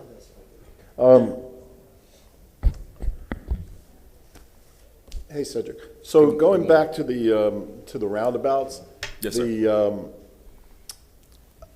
A long time ago, when we first started talking about 34th and the roundabouts generally, and I think you might have been up north transgressing for during that period of time. But anyway, there was a long discussion here and maybe at City Council as well about beautification in terms of landscaping and flowers. And when I drive down the Bay Shore, it's just so darn pretty. Right. And the discussion was, why can't we have gosh darn pretty areas like that in East Tampa or North Tampa or West Tampa or what have you? And we thought this was a good opportunity because we were doing so much along 34th to have that as not just shrubs, but flowers and all, just make it pop, as Mr. Goodz would say. So anyway, I know you made reference in there, you're going to work on the sculptures first, and that's great, but it doesn't include the landscaping. But I just want to make sure that we are talking about the landscaping, that we're budgeting for the landscaping, and hopefully that the community's on board with that as well. So, any thoughts on that? I will gladly take that back to the Aesthetics and Beautification Subcommittee, and then they will move it up to the CAC for discussion. We won't have another meeting until next month, but point taken, and we can definitely have some discussions about that moving forward. All right, and talk to Michelle and to your predecessor who was interim, whose name escapes me. Brenda Thrower. Yeah, thank you, Brenda. Sorry, Brenda. Talk to them about that, because at this level, we've had some long discussions about that a year ago. Okay. And then we kind of put it on the side burner while the sculpture discussions were occurring. But let's kick it back up again. Thank you, sir. Yes, sir. Councilman Goodz. I'm glad you said that. I strongly suggest you that the beautification aesthetic and the CC board, that this body here is strongly suggesting that budgeted for, if you get my drift, because he's right. We can put some sculptures there, but unless you're beautifying around those sculptures, it just looks like something just there. It needs to, it needs to pop. It needs to look like some work is being done there, or it's the new vision is coming, the new look is coming. So I would strongly urge that be kind of included and let them know this board is really looking for a new change for East Tampa, especially on that 34th Street with the design of the senior center and the gymnastics and all that. We want that street to really look like a way to travel. Thank you, sir. Not a problem, and as I'm having individual meetings with members of the CAC board and the East Tampa Partnership, and actually some of you all in the last month, I know that folks are looking for that wow, for lack of a better term or phrase. So we are definitely going to work towards that, and I believe that the folks are on board within the East Tampa Partnership. So we're definitely taking it seriously, and going to do the best we can to improve upon what's already been done. Please continue. That concludes my report at this time. Any other Chair comments or Citro. questions? Thank you, Mr. McCray. Thank you, my pleasure.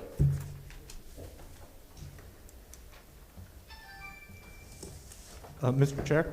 Yes. In reference to the earlier motion and avoiding legal issues, after coordination with our land use legal practice group, it has come to my attention there is a pending zoning hearing regarding the area that's being called the Gasworks development.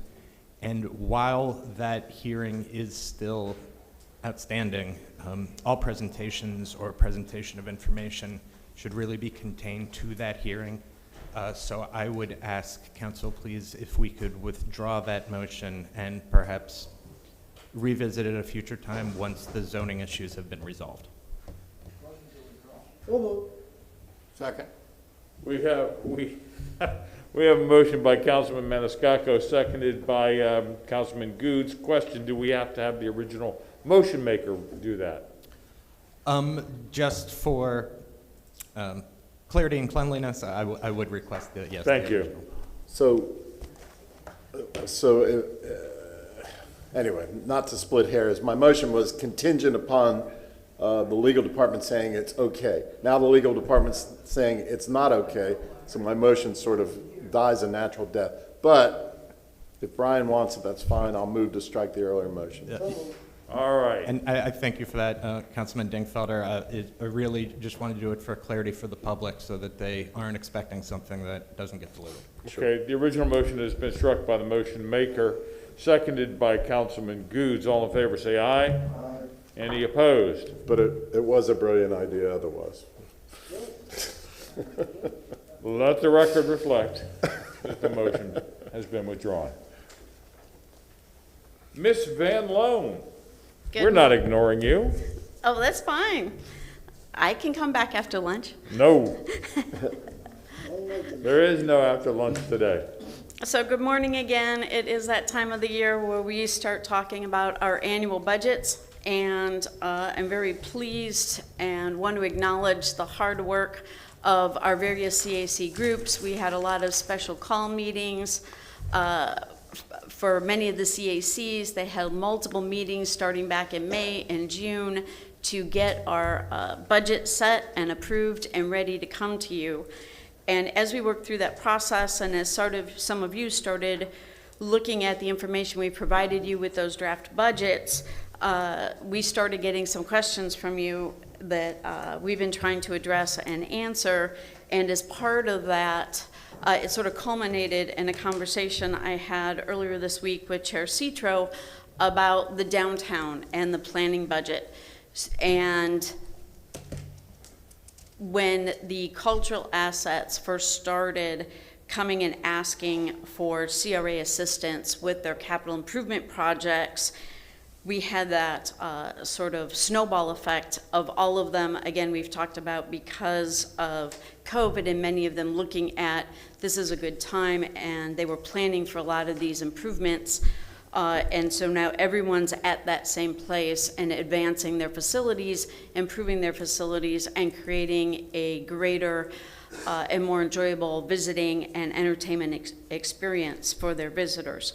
So as we looked at this, we suddenly had $48.25 million in requests, and we've been scrambling over this past spring with you and with the CAC to look at how do we accommodate those requests.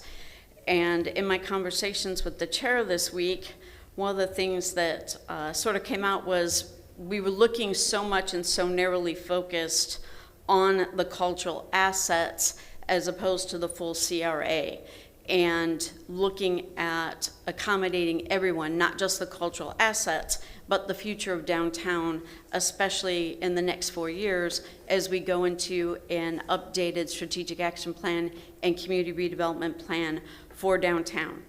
So from my conversations with the chair about the other needs of downtown, affordable housing, the Army-Navy store that we just acquired last fall, and looking in this coming year to define a scope and go out for an RFP to get that developed into workforce and affordable housing, any associated transportation hubs or needs we might have with the infrastructure, green space surrounding that property.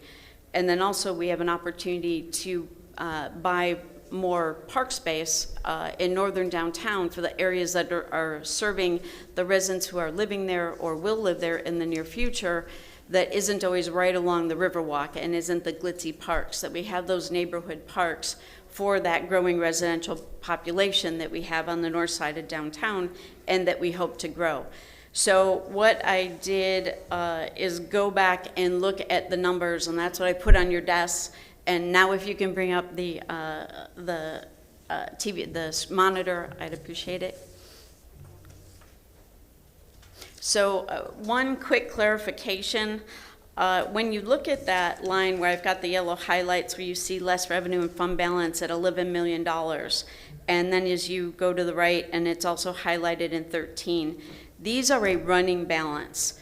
So these would be the balances if no additional money was spent. So these are not at the end of each year, you would have this much each year automatically. It is cumulative. So in FY22 or FY23, if we spend on any additional projects, any part of that 11 or 13 million, the 13 million you see off on the right in 2025, that also goes down. So what this is telling you is that for those 4 fiscal years, FY22 through FY25, you only have $13 million, an estimated $13 million to spend across all 4 of those fiscal years. And again, the planning budget did not plan for any additional projects except for what was already on the books. So if we put money towards housing, either in acquiring another property to promote more affordable housing or workforce housing, or any money we put into the Army-Navy store, you can see at that next line that by 2025, there's very little money left over. So what I did over the past couple of days is the lower half to still fully fund the requests for all the cultural assets that have come and talked to us so far, and with the offer by both the STRAS and